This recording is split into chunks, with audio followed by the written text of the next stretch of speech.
سلسلے کا 11واں حلقہ سماعت فرمائیں۔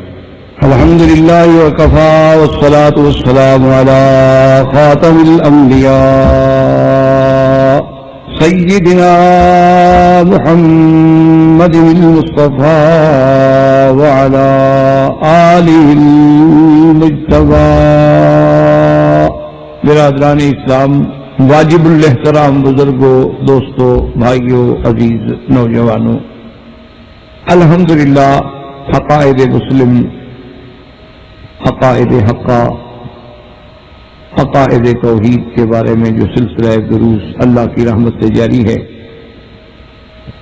اس میں مسئلہ علم غیب کے بارے میں اپنی گزارشات پیش کر رہا تھا۔ تو اہل سنت والجماعت کا سلفن و خلفن، یعنی سرکار دو عالم صلی اللہ علیہ وسلم کے زمانہ مبارک سے لے کر آج تک علماء حق کا یہ عقیدہ ہے کہ عالم الغیب، علم غیب، علم ما کان و ما یکون، علم محیط، یہ اللہ کی صفت ہے، اس میں اس کا کوئی شریک، کوئی کائنات میں نہ ملک، نہ پیغمبر، نہ نبی، نہ رسول، نہ فرشتہ، نہ اولیاء، کوئی بھی عالم الغیب نہیں۔ یہ متفق علیہ عقیدہ ہے۔ یاد رکھیں کہ اختلاف تو وہاں ہوتا ہے نا کہ جہاں کوئی اتحادی مسئلہ ہو، لیکن جو مسئلے قرآن سے ثابت ہوں، جو نصوص قطعیہ سے ثابت ہوں، قطعی ثبوت اور قطعی دلالہ ہوں، اس میں تو کسی اختلاف کا گرا ہی نہیں ہو۔ تو یہ عقیدہ ہے، اور عقیدہ مدلل اور ثابت ہے قرآن سے کہ علم غیب جو ہے یہ خاصہ خداوندی ہے اور صفت خداوندی ہے جس میں اس کا کوئی شریک نہیں۔ اور اگر کوئی اللہ نہ کرے کسی کو شریک سمجھتا ہے تو وہ پھر دائرہ اسلام سے خارج۔ آپ حیران ہوں گے کہ علماء احناف نے، امام ابو حنیفہ رحمۃ اللہ علیہ کے اصحاب نے، اور اسی طرح علماء دیوبند نے اپنے فتاوی میں باقاعدہ تصریح لکھی ہے، یعنی وضاحت کے ساتھ لکھا ہے۔ حضرت گنگوہی رحمۃ اللہ علیہ اور دیگر بڑے بڑے مفتیان کرام جن کا تعلق علماء دیوبند سے ہے، انہوں نے بڑی وضاحت سے لکھا ہے ایک سوال کے جواب میں کہ اگر ایک آدمی ایک لڑکی سے نکاح کرتا ہے اور نکاح کے وقت میں کہتا ہے کہ ایک گواہ میرا اللہ ہے اور دوسرا گواہ میرا رسول اللہ ہے، تو کیا یہ نکاح ہو جائے گا؟ تو انہوں نے لکھا ہے کہ جو یہ عقیدہ رکھتا ہے کہ اللہ بھی گواہ ہے جو کہ عالم الغیب ہے، اور رسول اللہ بھی گواہ ہے جو کہ ان کو بھی میرے نکاح کا پتہ ہے اور وہ بھی حاضر ناظر ہیں، تو انہ یکفر، ایسا آدمی بالاتفاق کافر ہے، اس کے کفر میں کوئی شبہ نہیں۔ تو آپ اندازہ فرمائیں کہ یہ مسئلہ کتنا بڑا ہے۔ اب پورا کہ باطلہ جو ہیں وہ مسلمانوں کو اور اہل ایمان کو دھوکے میں ڈالنے کے لیے جہاں جہاں کسی پیغمبر کے بارے میں کوئی غیب کی بات ہے تو ہمیشہ یاد رکھیں وہ انباء عن الغیب ہے، وہ اظہار عن الغیب ہے، وہ اطلاع عن الغیب ہے، وہ اخبار عن الغیب ہے، وہ علم غیب نہیں، وہ تو اللہ نے اطلاع کر دی، پیغمبر نے آگے بات بتلا دی۔ اسی طرح اللہ چاہتے ہیں تو اپنے اولیاء پر بھی کھول دیتے۔ اللہ تبارک و تعالیٰ اگر چاہتے ہیں تو اولیاء کو بھی علم عطا فرما دیتے ہیں، کبھی کشف کے ذریعے عطا فرما دیتے ہیں، کبھی الہام کے ذریعے عطا فرما دیتے ہیں، اور اگر نہ چاہیں تو نہیں دیتے۔ اسی ضمن میں نے عرض کیا تھا کہ سب سے پہلے تو شہادت ہم نے یہ رکھی تھی کہ ملائکہ سے پوچھتے ہیں وہ کیا کہتے ہیں۔ ملائکہ نے کہا لا علم لنا، ہمارے کہا انکا انت العلیم الحکیم۔ اسی طرح حضرت آدم علیہ السلام، حضرت نوح علیہ السلام، اور اسی ضمن میں ذکر آ رہا تھا انبیاء علیہ الصلوۃ والتسلیم کا۔ تو اب دیکھیں کہ قرآن پاک کی جو آیات ہم نے تلاوت کی ہے ان کا تعلق سیدنا ابراہیم علیہ السلام۔ سیدنا ابراہیم الخلیل جو ہیں یہ وہ پیغمبر ہیں جن کا لقب ہے ابو الانبیاء، یعنی اللہ نے ان کی ذریت میں نبوت رکھی ہے۔ وَلَقَدْ أَرْسَلْنَا نُوحًا وَإِبْرَاهِيمَ وَجَعَلْنَا فِي ذُرِّيَّتِهِمُ النُّبُوَّةَ وَالْكِتَابَ، اللہ نے فرمایا کہ ہم نے ان کی اولاد میں رکھ دی ہے نبوت و کتاب۔ کتنے بڑے شان والے پیغمبر ہیں۔ اللہ نے ان کا واقعہ سرکار دو عالم صلی اللہ علیہ وسلم کو سنایا کہ میرے محبوب آپ کو پتا ہے کہ ابراہیم علیہ السلام کے ساتھ جب مہمان آئے تو کیا ہوا؟ یعنی معنی یہ ہے کہ آپ کو بھی علم نہیں، اللہ علم دے رہے۔ تو اللہ نے اس کو باقاعدہ قرآن میں متعدد مقامات پہ اور اسالیب مختلفہ کے ساتھ ذکر فرمایا ہے کہ جب وہ مہمان آئے، اذ دخلوا علیہ فقالوا سلاما قال سلام قوم منکرون، جب فرشتوں نے جا کے سلام کیا تو حضرت ابراہیم علیہ السلام نے سلام کا جواب دیا اور فرمایا کہ یہ اوپرے لوگ ہیں، اس علاقے کے لوگ نہیں، اگر علاقے کے ہوتے تو میں پہچان لیتا، یہ تو کچھ دور کے۔ اب چونکہ یہ دور کے لوگ ہیں، مہمان ہیں، فراغ الى اہلہ فجاء بعجل سمین فقربہ الیہم، اب حضرت ابراہیم علیہ السلام نے جا کے ایک موٹا تازہ بچڑا ذبح کیا، بھونا پیار کیا، لے آئے، آگے رکھا، کھاؤ۔ اب وہ چپ کر کے بیٹھے ہو، کیسے کھائے؟ اب حضرت ابراہیم علیہ السلام دل میں ڈر گئے، فَأَوْجَسَ مِنْهُمْ خِيفَةً، آپ نے ڈر محسوس کیا کہ بھائی اگر یہ دوست ہوتے، دوست تو کبھی انکار نہیں کرتا کھانے کا، کھانا تو دشمن نہیں کھاتا، دشمن کے گھر میں آئے تو کھانا نہیں کھائے، اگر دوست ہو تو وہ الٹا یہ بھی کہہ دے گا بھائی کچھ نہیں پکا یار، جو موجود ہے لے آؤ۔ تو میں ان کے لیے اتنی محنت کی ہے، میں نے بچڑا ذبح کیا، بچڑا بھونا، اٹھایا، خود لا کے آگے رکھا، اللہ کے بندے کھا نہیں رہے۔ تو جب انہوں نے خوف محسوس کیا تو اب انہوں نے بتلایا، انہوں نے کہا کہ حضرت آپ نہ گھبرائیں، ہم تو اللہ کے فرشتے ہیں، ہم فرشتے ہیں اور کھانے سے پاک ہیں، ہم کیسے کھائیں؟ اور اس کے بعد یہ ہے کہ صرف آپ کے ہم ایسے نہیں ہیں، وَبَشَّرُوهُ بِغُلَامٍ عَلِيمٍ، اور خوشخبری بھی دی کہ ابراہیم تمہیں مبارک ہو، اللہ تمہیں بڑے علم والا شان والا بیٹا دیں گے۔ تو بڑا لمبا تفصیل سے واقع ہے۔ اب آپ ایمان سے کہیں اللہ نہ کرے، یعنی حضرت سیدنا ابراہیم الخلیل ڈرامہ بنا رہے تھے، پتہ تو تھا ان کو، علم غیب تو تھا، بلا وجہ جا کے بچڑا ذبح کیا، بھونا، آگ پہ کھڑے ہوئے، اٹھا کے لے آئے، اور اللہ کے فرشتوں کو کہتے ہیں کھاتے کیوں نہیں ہو؟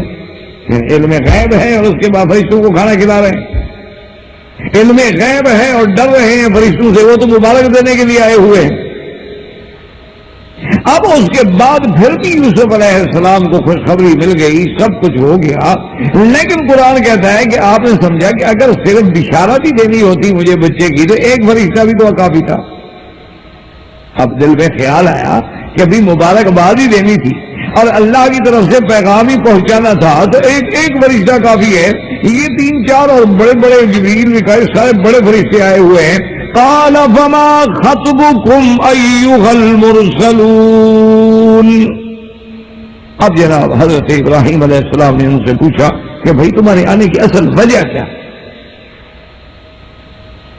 یہ سارے جو کٹھے ہو کے آ گئے ہو، اگر صرف اشارہ دینی ہے تو ایک فرشتہ کافی۔ انہوں نے کہا کہ ابراہیم الخلیل علیہ السلام ہم جو ہے قوم لوط کی طرف بھیجے گئے ہیں، تو یعنی حضرت ابراہیم علیہ السلام کو یہ بھی پتا نہیں کہ چلو مجھے تو مبارک دے دی، آگے کہاں جانا ہے، کس کے پاس جانا ہے، کیوں جانا ہے، یہ بھی پتا نہیں۔ تو معلوم ہوا کہ علم غیب اللہ کے سوا کسی کو۔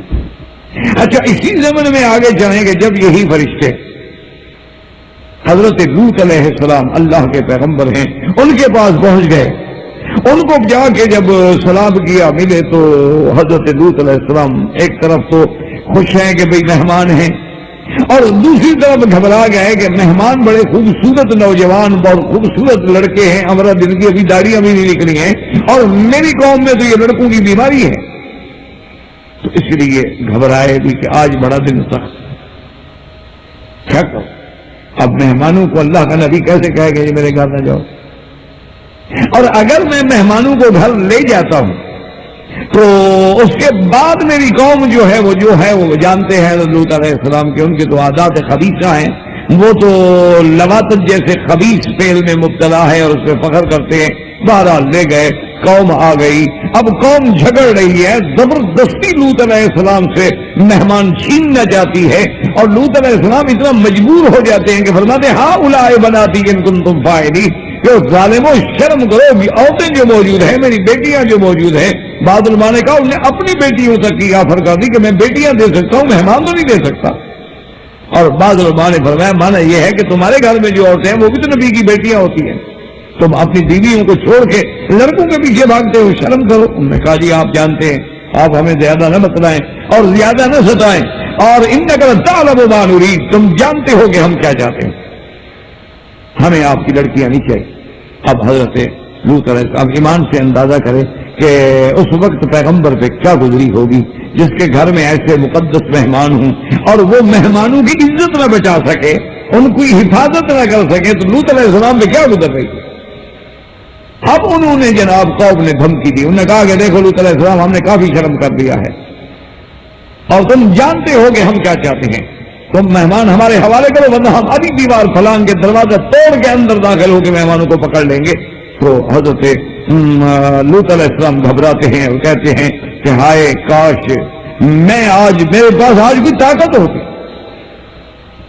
میں آج ان کا مقابلہ کر سکتا, میں آج ان کو جواب دے سکتا, لیکن کوئی طاقت نہیں ہے, کوئی جواب دینے کی قوت نہیں ہے.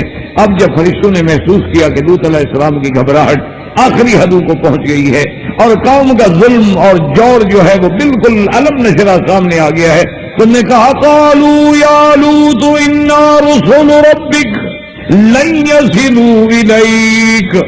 اب فرشتوں نے کہا کہ لوط علیہ السلام ہم تیرے رب کے بھیجے ہوئے فرشتے ہیں, آپ کیوں گھبرا رہے ہیں, یہ آپ کے قریب بھی نہیں آ سکتے. یعنی کمال دیکھیں, فرشتوں نے یہ نہیں کہا کہ ہمارے قریب نہیں آ سکتے, انہوں نے کہا ہمارے قریب کیا ہے, یہ آپ کے قریب بھی نہیں آ سکتے, آپ اپنا بھی فکر نہ کریں, ہم جو کھڑے ہیں. اور اس کے بعد یہ بھی بتلا دیا فرشتوں نے کہ ہم تو ان پر اللہ کی طرف سے عذاب نازل کرنے کے لیے آئے. لوط علیہ السلام کو پتہ نہیں, نہ یہ پتا لگا کہ فرشتے ہیں, نہ یہ پتا لگا کہ ان کے عذاب کے لیے, حتیٰ کہ اس نے پوچھا اچھا کب عذاب آئے گا ان پر, یہ تو بے حد ذلیل قوم ہے. ان موعدہم الصبح, ان پر صبح کو عذاب آئے گا. پیغمبر چیخ پڑے, کہنے کہ صبح کو تو بہت دیر ہے, ابھی ساری رات پڑی ہوئی ہے. تو اللہ کے فرشتوں نے کہا کہ الیس الصبح بقریب, کہ غم نہ کریں, صبح قریب ہے, صبح ہونے والی ہے. بس صبح ہر رات کے بعد, ہر تاریکی کے بعد صبح تو ہونی ہے.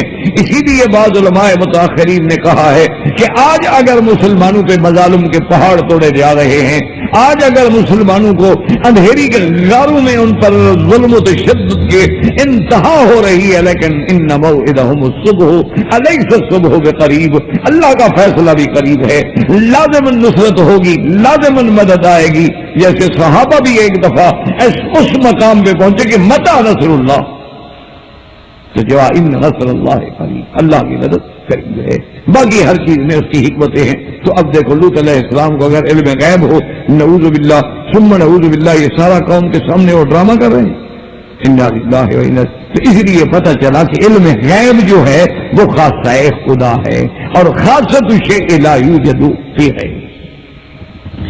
اسی طرح دیکھیں گے حضرت سیدنا داؤد علیہ السلام, اللہ کے پیغمبر ہیں, شان والے پیغمبر, اور اللہ نے جن کو ایسے معجزے عطا فرمائے کہ وَأَلَنَّا لَهُ الْحَدِيدَ النِّعْمَ الصَّابِغَاتٍ وَقَدِّرْ فِي السَّرْدِ. اللہ فرماتے ہیں کہ داؤد علیہ السلام کو ہم نے معجزہ دیا کہ ان کے ہاتھ میں ہم نے لوہے کو نرم کر دیا. لوہے کا نرم ہونا کو مذاق نہیں ہوتی. آپ دیکھتے ہیں کہ لوہے کو کتنے آگ میں ڈالا جاتا ہے, پگھلایا جاتا ہے. اچھا, اور خدا کی شان یہ ہے, علماء نے عجیب بات لکھی ہے کہ قرآن کہتا ہے نا کہ ہم نے لوہا بھی اتارا ہے. فیہ باس شدید ومنافع للناس, کہ اس کے اندر بڑی سختی بھی ہے لیکن لوگوں کے لیے بڑا فائدہ بھی ہے. اس لیے علماء لکھتے ہیں کہ اگر سونا نہ ہو تو یہ عالم قائم رہے گا, لیکن اگر لوہا نہ ہو تو یہ نظام عالم بھی قائم نہیں رہ سکتا. اگر سونا نہ ہو کیا ہو جائے, لیکن اگر یہ لوہا نہ ہو, جس کا ذکر اللہ نے قرآن میں یہ نہیں کہا کہ ہم نے سونا اتارا ہے, چاندی اتارا ہے, کہ ہم نے لوہا اتارا ہے. تو خدا نے لوہے کا ذکر کیوں کیا ہے؟ تو علماء نے لکھا اس کی وجہ یہ ہے کہ دنیا میں جتنے اعمال ہیں، مثلا زراعت نہ ہو تو بندے زندہ نہیں رہ سکتے، اور زراعت کے لیے لوہے کی ضرورت ہے. اگر ہیاکا نہ ہو، اگر سلائی نہ ہو، اگر خیاطہ نہ ہو، اگر جہاز رانی نہ ہو، اگر اسفار نہ ہو، اگر یہ سارا نظام نہ ہو، اگر لوہا نہ ہو تو کوئی نہ طیارے ہوں، نہ سیارے ہوں، نہ بواخر ہوں، نہ گاڑیاں ہوں، نہ دنیا کا کوئی چیز ہو، تو سارا نظام جو ہے وہ درہم برہم ہو کے رہ جائے. اس لیے اللہ پاک فرماتے ہیں کہ ہم نے جیسے کتاب اتاری اسی طرح لوہا بھی ہم نے اتارا ہے. اور علماء نے یہ بھی لکھا ہے کہ اس نظام اسلام کو چلانے کے لیے بادشاہ کو تو پھر طاقت کی ضرورت ہوتی ہے، سلاح کی ضرورت ہوتی ہے. اگر لوہا نہ ہو تو پھر وہ کس چیز سے کنٹرول کرے؟ تو اللہ کی شان ہے. تو اللہ نے حضرت داؤد علیہ السلام کے ہاتھ میں لوہے کو نرم کر دیا کہ گرم کرنے کی بھی ضرورت نہیں، جیسے چاہے بول لیں، جیسے چاہے اس کو بنا لیں، جیسے چاہے سلا بنا لیں، اور جیسے چاہے اس کے اندر اپنا کام کرتے، ادھر موڑو ادھر موڑو، بس لوہا ہاتھ میں موم بن گیا. اتنے شان والے پیغمبر، اور اتنے شان والے پیغمبر ہیں حضرت داؤد علیہ السلام کہ اللہ نے پہاڑوں کو مسخر کر دیا تھا کہ میرا داؤد جب تسبیح کہے، میرا داؤد جب ذکر کرے، میرا داؤد جب میرا نام لے تو پہاڑ تم بھی مل کے ذکر کرو. اسی وجہ سے علماء کہتے ہیں نا کہ بھئی وہ جب چند لوگ اکٹھے ہوتے ہیں تو کسی کی برکت سے اللہ ہدایت کے فیصلے کر دیتا ہے. وہ کہتے ہیں ورنہ پیغمبر اکیلے بیٹھ کے ذکر کرتے، پہاڑوں کو ذکر کرانے کی کیا ضرورت تھی کہ پہاڑ بھی ساتھ ذکر کریں، وہ بھی تسبیح کہیں؟ تو کہتے ہیں کہ چونکہ ید اللہ علی الجماع، کہ جماعت پہ اللہ کا ہاتھ ہوتا ہے، تو جب چند آدمی بیٹھ کے، اسی لیے حدیث میں آتا ہے نا کہ میرے بندے اذا ذکرتنی، اگر تو بھی ملئن، اگر تو نے مجھے کسی جماعت میں ذکر کیا تو میں تمہیں اس سے اعلیٰ جماعت میں ذکر کرتا ہوں، اور تو نے مجھے اکیلا ذکر کیا تو میں بھی تمہیں اکیلا یاد کرتا ہوں. فاذکرونی اذکرکم واشکرونی ولا تکفرون. تو اسی وجہ سے پھر علماء جو ہے نا یہ ذکر اور ایسے معاملات کرتے ہیں، لیکن قرآن و سنت کی روشنی میں اور قرآن و سنت کے احکام کے تابع ہوں تو اس میں کسی قسم کا اختلاف نہیں ہوتا ہے. اور اللہ پاک ہمیں بھی جل من الذاکرین الشاکرین من المسبحین. تو اب جناب دیکھیں کہ اتنے بڑی شان ہے آپ کی خدمت میں، اور بادشاہ بھی ہیں، دو عورتیں آ گئیں. اصل مشکل واقعہ کیا تھے؟ بخاری اور مسلم میں واقعہ ہے، یعنی کہ کوئی عام کتاب ہے، یعنی امام بخاری اور امام مسلم نے اس واقعے کو نقل فرمایا ہے. تو دو عورتیں ہیں، ان کے دو بچے ہیں، دونوں کے لڑکے ہیں، اور چھوٹے بچے ہیں دودھ پینے والے. سفر کر رہی ہیں، اثناء سفر میں جب رات کو عورتیں سو گئی تو اللہ معاف کرے کوئی جانور یا کوئی بندہ اللہ جانے، وہ بڑی عورت تھی، ایک عمر میں چھوٹی تھی ایک بڑی تھی، تو بڑی کا بیٹا جو تھا وہ اٹھا کے چلا گیا، جانور لے گیا، چور لے گیا، کوئی لے گیا.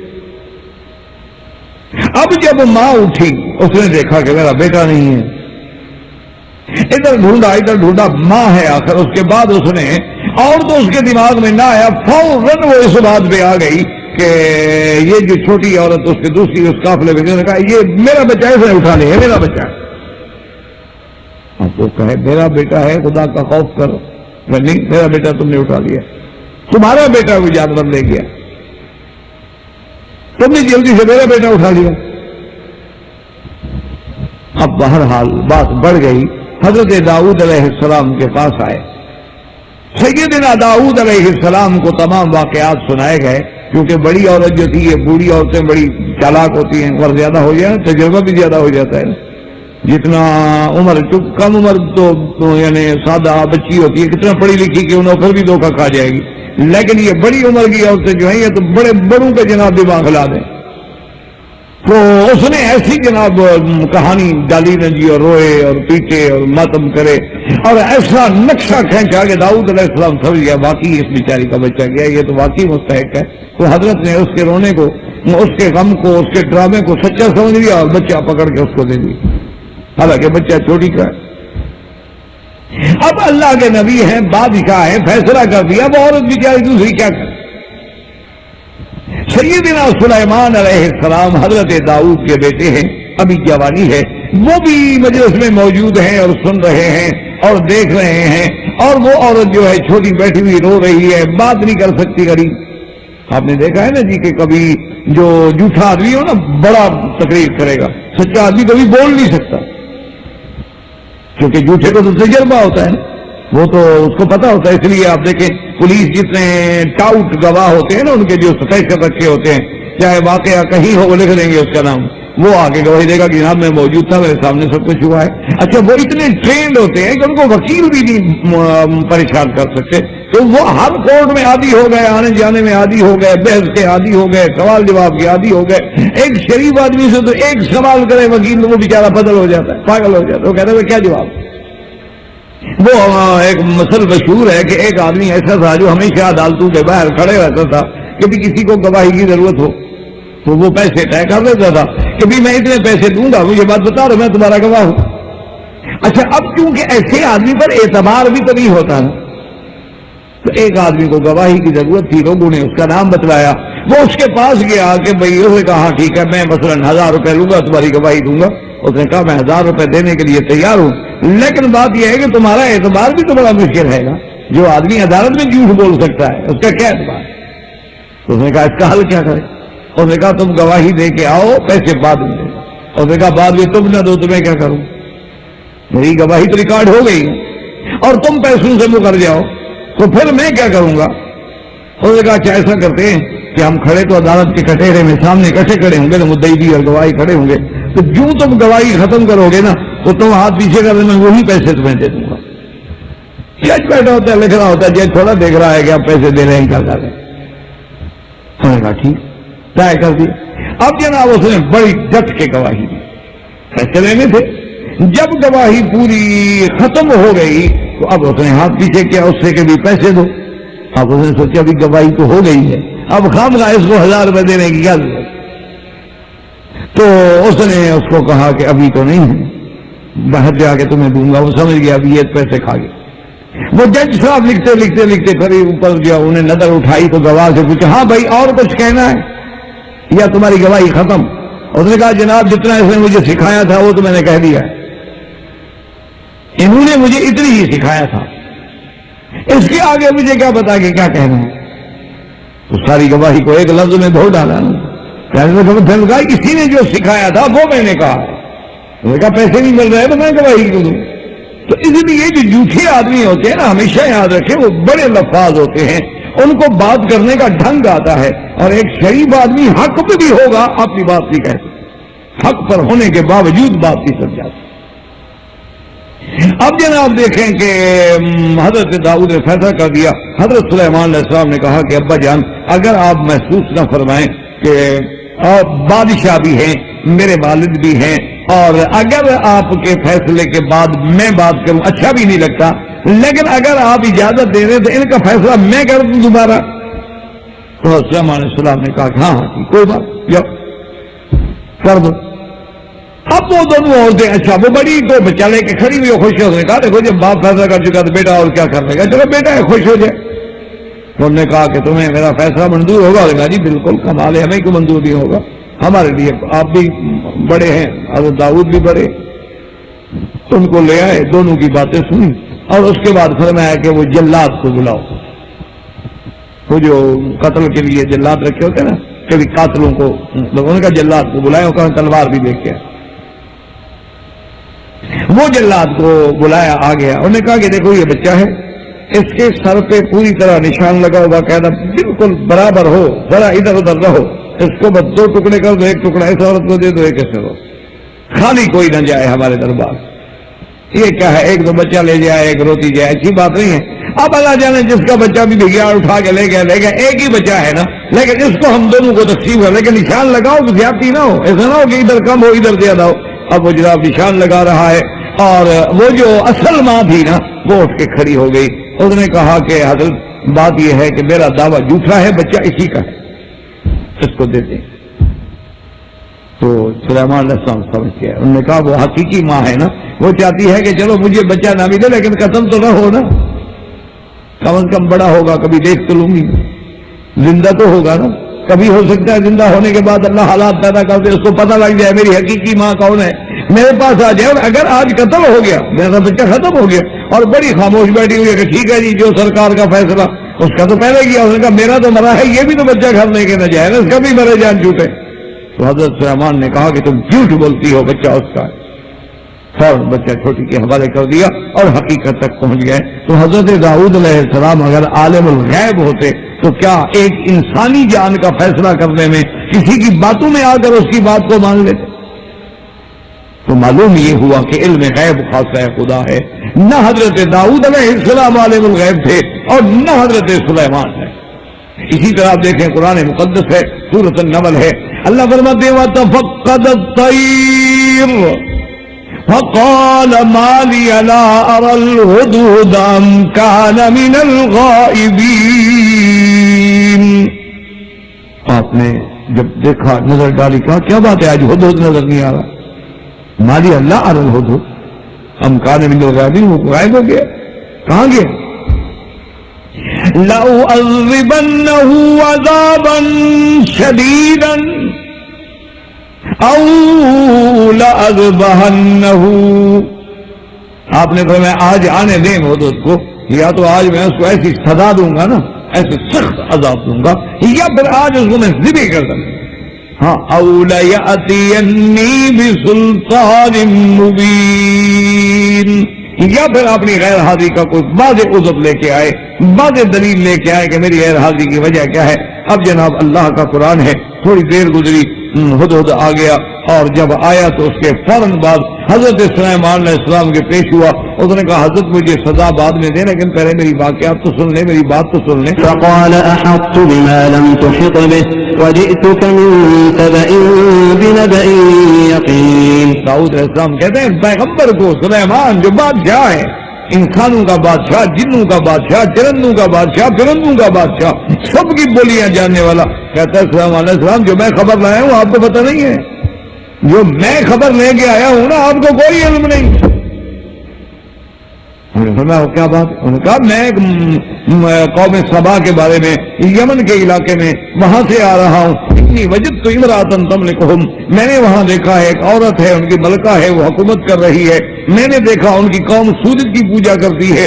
یہ عجیب واقعہ ہے، اور وہ عورت جو ہے اتنی بڑی ملکہ ہے اور ایسا بڑا عرش ہے، تخت ہے، سارا واقعات سنائے ہیں. تو اب اگر حضرت سلیمان علیہ السلام کو علم ہے یا عالم الغیب ہے تو کم از کم ہدہد کو بولتے کہتے چھوڑو چپ کرو، مجھے سب پتا ہے، میرے علم میں ہے. لیکن کہا کہ نہیں، اور اس کے بعد بھی اتنی بھی نہیں کہ قال سننظر أصدقت أم كنت من الكاذبين. آپ نے فرمایا دیکھو ہم تمہارا ابھی امتحان لیتے ہیں. تم اپنی غیر حاضری کے لیے کہانی بنا رہے ہو، تم اپنی غیر حاضری کے لیے کہانی بنا کے مجھے سنا رہے ہو، یا باقی تم جو رپورٹ لائے ہو وہ سچی ہے. چلو ایسا کرتے ہیں، ہم تمہیں خط لیتے ہیں، خط لے کے جاؤ اور جواب لے کے آؤ. تو اب اگر عالم الغیب ہیں تو امتحان لینے کی کیا ضرورت ہے؟ چلو اتنا تو سمجھ لیتے کہ ہدہد میرے سامنے جھوٹ نہیں بول رہا. تو اصل میں بات کیا ہے کہ علم غیب خاصہ خدا ہے. اللہ چاہتے ہیں تو علم عطا فرما دیتے ہیں، اللہ نہ چاہے تو علم عطا نہیں فرماتے ہیں. حتیٰ کہ آپ نے دیکھا ہے نا کہ جب چیونٹی تقریر کر رہی ہے اور حضرت سلیمان علیہ السلام نے سن لیا ہے تو آپ مسکرا اٹھے ہیں. فَتَبَسَّمَ ضَاحِكًا مِّن قَوْلِهَا، آپ مسکرائے اور اس کے بعد کہا میرا اللہ یہ تیرا شکر ہے، تو نے مجھے یہ نعمت بخشی ہے، اللہ مجھے کیا پتا، میں کیسے ان کی زبان سمجھتا اور آواز پہنچ جاتی. تو علم غیب خاصہ خدا ہے. لیکن یاد رکھنا ایسے مقامات پر مشکل یہ ہو گئی ہے کہ ہمیں ایسے اہل احوا، ایسے اہل بدع اور ایسے مائلین الی الشرک لوگوں سے واسطہ پڑا ہے جو اللہ کے قرآن میں بھی تحریف کرنے سے باز نہیں آتے. وہ کہتے ہیں کہ جناب یہ جو حضرت سلیمان علیہ السلام نے کہا تھا کہ مالی لا ارى الهدهد ام كان من الغائبین، وہ کہتے ہیں یہی تو دلیل ہے کہ سلیمان علیہ السلام عالم الغیب ہیں. زیادہ کریں یہ قیاس ایک کتاب لکھی ہے، اس نے ان کا ایک مناظر گزرا ہے مولوی عمر، تو اس نے بریلوی حضرات کا، تو اس نے اس میں لکھا ہے کہ یہ تو دلیل ہے کہ حضرت سلیمان علیہ السلام جو غائب ہے اس کو غائب ہی کہہ رہے ہیں نا، غائب کو حاضر کہتے تو مانا ہے کہ علم نہ ہوتا. کیسے چکر دیا ہے، باطل کا اسی طرح چکر دیتے ہیں نا. وہ کہتا ہے کہ جی حضرت نے بھی تو یہی کہا نا کہ وہ غائب ہے اور تھا بھی غائب، مانا ہے کہ آپ کا علم تھا نا کہ غائب ہے. اپنی عقل کی بات ہے، یہ کوئی جواب ہے اب یہ طالب علم ہے کہ نہ ہو. تو استاد صف دیکھ کے بات کرتا ہے نا کہ وہ کہاں ہے، اس کا معنی یہ تھوڑا کہ علم ہے. لیکن لوگوں کو چکر جی غائب کو حاضر کہتے تو علم نہ ہوتا نا، غائب کو تو غائب ہی کہا ہے نا کہ ماں ہم گھر میں غائب ہی غائب ہے. تو حالانکہ یہ بالکل جہالت کی بات ہے. حضرت نے غائب کو غائب نہیں کہا، اللہ کا قرآن ہے، اگر تھوڑا سا غور کر لیتے نا تو تمہیں ایسی غلط تعبیر نہ کرنی پڑتی. وہ قرآن کہتا ہے کہ مالی لا اری الہدہد، مجھے کیا ہے کہ ہدہد نظر نہیں آ رہا، تو عالم الغیب کے لیے بھی چھپ جاتی ہے جی. وہ تو کہہ رہے مالی لا اری الہدہد ام کان من الغائبین. اچھا اسی طرح جناب انہوں نے ایک اور بھی استدلال کیا ہے. انہوں نے کہا کہ جناب یہ وہابی کہتے ہیں کہ انبیاء کو بھی علم غیب نہیں، اولیاء کو بھی علم غیب نہیں، پیر فقیر کو بھی علم غیب نہیں، کلندر مجذوب کو بھی علم غیب نہیں، علم غیب تو چیونٹی کو بھی ہوتا ہے. نے کہا جناب علم غیب تو چیونٹی کو بھی ہوتا ہے، کہ چیونٹی کہہ رہی ہے کہ یا ایھا النمل ادخلوا مساکنکم لا یأتمنکم سلیمان وجنودہ. اپنی چیونٹی کو تقریر کر رہی ہے کہ اے چیونٹیاں جلدی جلدی بلوں میں گھس جاؤ، کہیں ایسا نہ ہو کہ سلیمان علیہ السلام اور اس کا لشکر تمہیں پاؤں کے نیچے روند ڈالے. تو کہتے ہیں دیکھو جی چیونٹی کو بھی تو پتا ہے نا کہ لشکر آئے گا، لشکر روند ڈالے گا. علم غیب تھا تو تقریر کر رہی ہے. علم غیب نہ ہوتا وہ کہتے ہیں جناب دیکھو وہابیوں کی مت ماری گئی ہے، علم غیب تو چیونٹی کو بھی حاصل. تو پھر تو علم غیب کوئی چیز ہی نہ ہوئی نا، جب چیونٹی کی ہوتی ہے اور چیونٹی اور پیر میں فرق کیا رہا. تو علم غیب تو کچھ نہ ہوا نا، یعنی علم غیب کی کوئی شان تو نہ ہوئی. چیونٹی کو بھی ہوتا ہے، پیر کو بھی ہوتا ہے. تو یہ جہالت ہے، اللہ کے قرآن میں تحریف ہے اور آدمی کافر ہو جاتا ہے. چیونٹی کو حضرت علم غیب نہیں تھا، قرآن تم پڑھتے نہیں ہو یا پڑھتے ہو تو آمدن چھوڑ دیتے. حتی اذا اتوا علی واد النمل قالت نملۃ، اللہ کا قرآن کہتا ہے کہ جب لشکر وادی النمل میں آ گیا اب چیونٹی نے کہا، یہ نہیں کہ پہلے سے کوئی علم غیب ہے، پہلے سے کوئی علم غیب نہیں. حتی اذا اتوا علی واد النمل، جب لشکر آئے، شور ہو، بوٹ ہیں، ہر بندہ کہتے یار کیا ہو رہا ہے کیا ہو رہا ہے کیا ہو رہا ہے. تو جانور بھی بھاگتے ہیں، پرند بھی بھاگتے ہیں. آج بھی آپ کسی جگہ دیکھ لیں کہ اگر مثلاً ایک لشکر چلا آ رہا ہو تو وہاں پرندے درختوں میں بیٹھے وہ بھی اڑ جائیں گے. وہ دیکھیں گے یار پتہ نہیں کوئی ایسا نہ ہو کہ ہمیں کوئی شکاری آ رہا ہو. تو اس لیے اللہ کے قرآن میں یعنی عالم بن کے دھوکہ دینا یہ بہت بڑی ظلم کی بات ہے. اسی طرح حضرت شیخ سعدی نے شاید ایک جگہ واقعہ لکھا ہے، ایک حقیقت لکھی ہے کہ ایک کبوتر اور کبوتری ایک درخت پہ بیٹھے ہوئے تھے، دونوں بڑے مزے سے اپنا پیار کر رہے تھے، گٹرگوں کر رہے تھے، اپنی باتیں کر رہے تھے. اور دور سے انہیں ایک آدمی آتا ہوا نظر آیا تو بڑا مشبہ شکل ہے اور جناب اس کی بڑی پگڑی ہے اور اوپر جوبے ہیں اور کلا ہے اور بالکل ایسے معلوم ہوتا ہے کہ مرشد کوئی پیر کوئی شیخ آ رہا ہے. تو اس کبوتری نے کبوتر سے کہا کہ ایسا کرتے ہیں کہ اڑ جاتے ہیں. انہوں نے کہا کیوں؟ انہوں نے کہا وہ جو بندہ آ رہا ہے نا کہیں شکاری نہ ہو، اور شکاری ہو اور اگر ہمیں وہ نیچے سے تیر مار دے ہم مر جائیں گے، ایسے بہتر ہے اس کے آنے سے پہلے اڑ جائے. اور انہوں نے کہا آخر وہ عورت ہی ہو نا، عورت ناقص العقل ہوتی ہے. وہ دیکھو تو بزرگ ہے، مرشد ہے، پیر ہے، ماشاء اللہ، تو پگڑیاں نہیں دے گئی ہو تو جیسے لوگ شکاری ہوتے ہیں. عقل کی بات کرو، وہ تو کوئی پہنچا ہوا بزرگ لگتا ہے، وہ اللہ والا آدمی ہے. تو انہوں نے کہا اب بہتر ہے اڑ جاتے ہیں، چلو اللہ والا بھی ہے، جب گزر جائے گا پھر آگے بیٹھ جائیں گے. انہوں نے کہا نہیں ایسے تم ڈر رہی ہو بلا وجہ خام خواہ، یہ شکاری بیکاری نہیں ہے. سبحان اللہ، کیلا نہیں دیکھ رہی ہو، پگڑی نہیں دیکھ رہی ہو، ماشاء اللہ ان کا اٹھنا دیکھو، بیٹھنا دیکھو، گردن دیکھو، ماشاء اللہ پیٹ دیکھو، چال دیکھو، ڈھال دیکھو، تیر تو دور سے نظر آتا ہے نا ماشاء اللہ. تو خیر جناب وہ جب نیچے آئے قریب میں تو پیر صاحب نے جناب نکالا، جناب وہ اپنا تیر کمان ٹھک کیا اور حضرت نیچے ایک کبوتر صاحب گئے، کبوتری اڑ گئی، ایک مر گیا اور کبوتری اڑ گئی. اس نے جا کے اپنے بادشاہ کو شکایت کی تو اس نے حکم دیا کہ بھئی اس کو پکڑ کے لے آؤ. وہ جنات تھے، وہ پکڑ کے ان کو لے گئے. جب پکڑ کے لے گئے اور بادشاہ کے پیش کیا تو بادشاہ نے کہا کہ جناب آپ نے کیوں مارا ہے؟ اس نے کہا جی کہ اسلام میں شکار حلال ہے. یا تو اللہ رسول نے شکار کو منع کیا ہو پھر میں نے جاتی.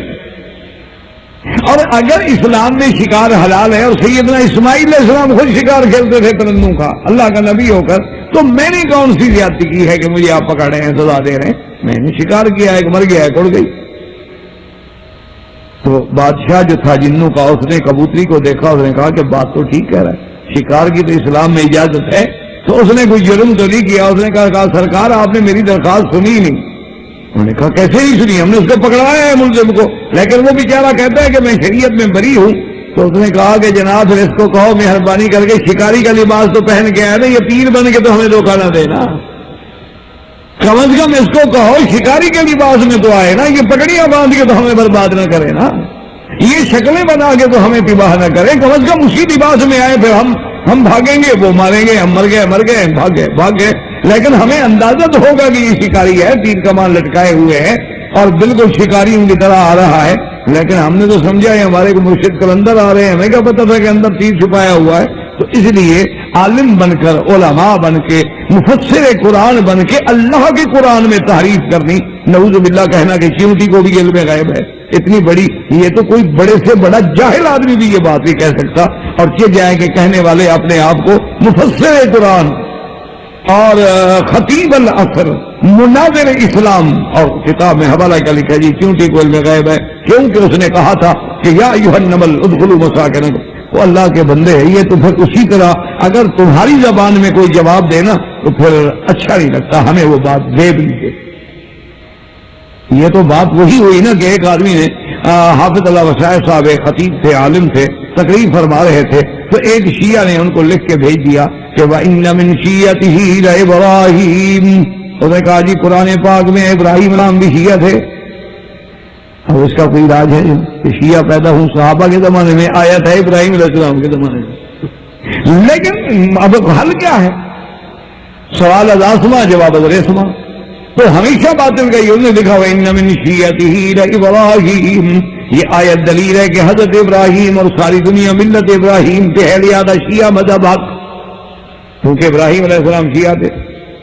تو حضرت حافظ صاحب نے جب پڑھا، انہوں نے کہا ہاں بالکل ٹھیک ہے، اذ جاء ربہ بقلب سلیم، ہم مانتے ہیں کہ ابراہیم شیعہ تھے لیکن جب تک آذر کے گھر میں تھے، لیکن جب آذر کے گھر کو چھوڑا اللہ نے قلب سلیم عطا فرمایا تو آپ سنی بن گئے، اور اللہ نے آپ کو نبوت بھی عطا فرمائی۔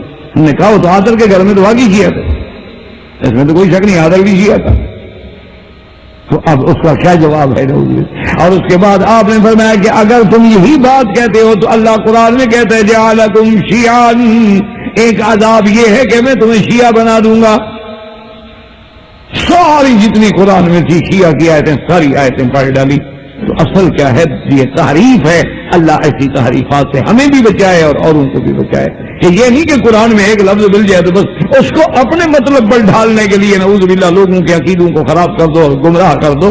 بھی آخر اس قرآن کو اترے ہوئے 1400 سال ہو گئے، اس قرآن کی تفسیر سرکار دو عالم نے فرمائی، صحابہ نے فرمائی، تابعین نے فرمائی، تبع تابعین نے فرمائی، ائمہ محدثین نے فرمائی۔ 1400 سال میں کسی ایک عالم نے بھی یہ تفسیر کی ہے کہ چونٹی عالم الغیب؟ اس قدر قرآن میں تحریف کی جرات کرنا، اللہ تبارک و تعالی ہمیں بھی اور آپ کو بھی پناہ دے۔ علم غیب جو ہے وہ خاص ہے خدا بندی۔ اب اسی طرح دیکھیں کہ حضرت سیدنا یونس علیہ السلام اللہ کے پیغمبر، سیدنا یونس علیہ السلام نے اپنی قوم کو دعوت دی، تبلیغ کی، لیکن قوم نہ مانی۔ جب قوم نہ مانی تو ان کو آپ نے ڈرایا کہ دیکھو بھائی تم نے اللہ کے نبی کی بات نہیں مانی ہے، میری دعوت کا انکار کیا ہے، اور میرے بار بار دعوت دینے سے آپ انکاری ہیں، تو 3 دن کے بعد تمہارے لیے اللہ کا عذاب۔ اور اس کے بعد قاعدہ یہ ہوتا ہے کہ جب اللہ کے پیغمبر اس قسم کی وعید شدید سے مطلع کر دیں تو پھر پیغمبر اللہ کے حکم کا انتظار کرتے ہیں۔ اللہ کا حکم آتا ہے کہ اب آپ چلے جائیں۔ حضرت یونس علیہ السلام نے اس حکم خدا بندی کا انتظار نہیں کیا اور پہلے چل پڑے۔ اللہ کی شان ہے، اللہ کی طرف سے ناراضگی آ گئی، آپ آ کر کشتی میں سوار ہوئے، کشتی ڈوبنے لگی۔ انہوں نے کہا جی ایک بندہ سمندر میں گرانا پڑے گا، تو انہوں نے کہا اچھا۔ تو انہوں نے کہا کہ بات یہ ہے کہ ہمارا قاعدہ ہے کہ ہماری کشتی میں اگر کوئی سردار سے بھاگا ہوا غلام آ جائے نا تو پھر کشتی جو ہے وہ ڈوبنے لگتی ہے، ڈولنے لگتی ہے. تو اس لیے قرآن اندازی کی گئی تو قرآن حضرت یونس کا نام نکلا. آپ نے فرمایا اب قائد الخلق المشہور، ہاں میں ہی وہ ہوں کہ اللہ کے حکم کے انتظار نہیں کی اور بھاگ پڑا، لہذا مجھے ڈالا گیا. وہ کہیں جی آپ کو کیوں ڈالے، آپ تو پیغمبر ہیں، آپ شان والے ہیں، آپ کو ہم دریا میں ڈال دیں مچھلیاں کھا جائیں. پھر قرآ کرتے ہیں، پھر بھی حضرت یونس کا نام آیا. آخر حضرت یونس علیہ السلام کو سمندر دریا میں ڈالا گیا، کشتی چلی گئی. اللہ نے مچھلیوں کو حکم دیا کہ یونس علیہ السلام کو پیٹ میں لے لو، لیکن یہ تمہاری خوراک نہیں ہے، تمہاری غذا نہیں ہے، حفاظت کرو. اللہ نے قرآن میں باقاعدہ لکھا وَظَنُّونَ إِذْ ذَهَبَ مُغَاضِبًا فَظَنَّ أَن لَّن نَّقْدِرَ عَلَيْهِ فَنَادَىٰ فِي الظُّلُمَاتِ أَلَّا إِلَٰهَ إِلَّا أَنتَ سُبْحَانَكَ إِنِّي كُنتُ مِنَ الظَّالِمِينَ فَاسْتَجَبْنَا لَهُ فَنَجَّيْنَاهُ مِنَ الْغَمِّ كَذَلِكَ نُنجِي الْمُؤْمِنِينَ. تو اگر حضرت یونس علیہ السلام عالم الغیب ہوتے، ایمان سے کہیں تو کیا آپ کو اتنے بڑے امتحان سے گزرنا پڑتا، مچھلی کے پیٹ میں قید رہنا پڑتا اور اللہ کے حکم کے انتظار کے بغیر آپ چلے جاتے؟ سوال یعنی آپ خود اندازہ فرمائیں کہ کیا عالم الغیب بھی یہی، ان کو تو پتا ہوتا کہ میں نے ایسا کیا تو میرے اوپر اللہ کی ناراضگی آ جائے گی اور مجھے تو اللہ پاک مچھلی کے پیٹ میں قید کر دیں گے. تو معلوم یہ ہوا کہ علم غیب جو ہے وہ خاصہ خدا بندی ہے، اللہ کے سوا کسی کو علم غیب نہیں. اسی طرح آپ دیکھ لیں کہ قیامت والے دن جب اللہ پاک سیدنا عیسیٰ علیہ السلام سے پوچھیں گے کہ ہاں بتلائیں، تو کہیں گے کہ میرا اللہ میں کیسے بتلاؤں؟ میں تو اس وقت تک بات بتلا سکتا ہوں کہ جب میں وہاں موجود تھا. فَلَمَّا تَوَفَّيْتَنِي كُنْتَ أَنْتَ الرَّقِيبَ عَلَيْهِمْ وَأَنْتَ عَلَىٰ كُلِّ شَيْءٍ شَهِيدٌ. اور میرا اللہ مجھے اٹھا لینے کے بعد آپ ہی نگہبان ہیں، آپ کو پتا ہے کہ پھر قوم نے کیا کیا، مجھے تو کوئی پتا نہیں. ہر چیز پہ حاضر، ہر چیز پہ ناظر، ہر چیز کے جاننے والے، علم رکھنے والے صرف تیری ذات ہے، تیری صفت ہے. کیوں کہ انک انت علام الغیوب، کہ عالم الغیب ہونا اور غیوب کا جاننا صرف تیری. اسی طرح آپ دیکھیں کہ سیدنا موسیٰ علیہ السلام اب کتنا بڑا شان ہے، کلیم اللہ ہے، اللہ کا پیغمبر ہے اور اللہ نے جس سے کلام کیا ہے. صرف بات اتنی ہوئی کہ آپ خطبہ پڑھ رہے تھے، تقریر فرما رہے تھے، ایک بندہ کھڑا ہوا، اس نے پوچھ لیا کہ موسیٰ علیہ السلام اس وقت آپ سے بھی کوئی بڑا عالم موجود ہے؟ تو آپ نے فرمایا کہ نہیں. اچھا، حالانکہ دیکھا جائے نعوذ باللہ کو بات غلط تو نہیں، نبی سے بڑا عالم کون ہے؟ لیکن میرے اللہ کو یہ بات نہیں پسند ہے. اچھا، آپ کو تو کہنا چاہیے تھا اللہ عالم، سب سے بڑا اللہ ہے، یہ آپ نے کیسے کہہ دیا اور کوئی عالم نہیں؟ اب اللہ نے حکم دیا کہ موسیٰ علیہ السلام اچھا ایسا کریں کہ ابھی آپ کو علم سیکھنا ہے اور آپ، میرا ایک بندہ ہے دریا میں، ایک جزیرہ ہے وہاں رہتا ہے، وہاں جاؤ. یا اللہ میں وہاں جاؤں کیسے؟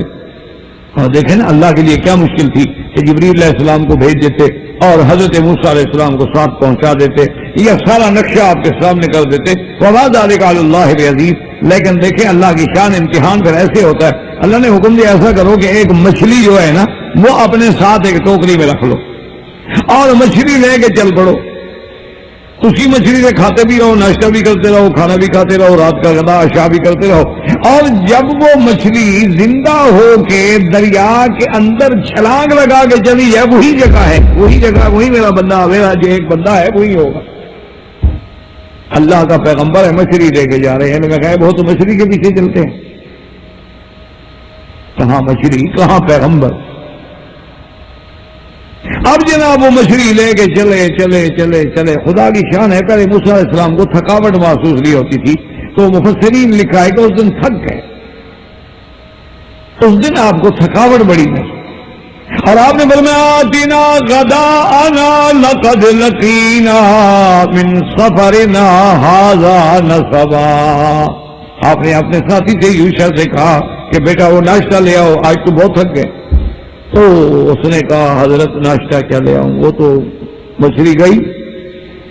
حضرت جو ہم ناشتہ کرتے تھے نا وہ تو مچھلی گئی، ختم ہو گئی. کیسے گئی؟ انہوں نے کہا حضرت میں تو بات بتانی بھول گیا، فلاں جگہ جب ہم نے قیام کیا تھا نا جی، رات ٹھہرے تھے، تو اسی وقت وہ مچھلی جو ہے نا وہ بڑی اس سے زندہ ہو گئی، اور زندہ ہونے کے بعد جناب وہ نکلی ٹوکری سے اور سیدھی دریا میں ترتی گئی، اور حضرت عجیب بات ہے جیسے جیسے دریا میں جاتی گئی نا وہ سڑک بنتی گئی۔ میں کہا اللہ کے بندے وہی جگہ کے لیے تو ہم سفر کر رہے ہیں، تم نے بتایا ہی کوئی نہیں۔ تو انہوں نے کہا حضرت میں بھول گیا، شیطان نے مجھے صاحب میں ڈال دیا، اور فاتخذ سبیلہ فی البحر سربا، وہ تو رستہ بنا کے سمندر میں چلی گئی مچھلی۔ آپ نے کہا اللہ کے بندے چلو واپس جاؤ۔ اب حضرت موسیٰ علیہ السلام اور اپنے پاؤں کے نقش قدم پہ واپس آ رہے ہیں، اور جب وہاں آتے ہیں تو وہ سڑک موجود ہے، اس سڑک کو لے کے چلے جاتے ہیں، آگے جزیرہ ہے، اور ایک آدمی جو ہے چادر اوڑھ کے سر سے پاؤں تک چادر میں چھپے ہیں، سو رہے ہیں۔ تو انہوں نے جا کہا کہ السلام علیکم، تو اس نے کپڑے کے اندر سے کہا کہ وعلیکم السلام، این علمت السلام، کون ہو تم سلام جو کر رہے ہو، کہاں سے سلام سیکھا ہے تم نے؟ السلام نے کہا ابھی استاد تو بڑا سخت ہے، ابھی تو بات ہی نہیں ہوئی، ابھی حضرت شروع ہو گیا ڈانٹنے۔ انہوں نے کہا کہ میں این علمت السلام۔ حضرت موسیٰ علیہ السلام چونکہ جلالی پیغمبر تھے، جلال میں آ گئے، انہوں نے کہا جی بات کر رہے انا موسیٰ ابن عمران، میں اللہ کا نبی ہوں، موسیٰ ہوں، مجھے کہتے ہو کہ میں نے سلام کہاں سے سیکھا ہے، میں اللہ کا پیغمبر ہوں، رسول ہوں۔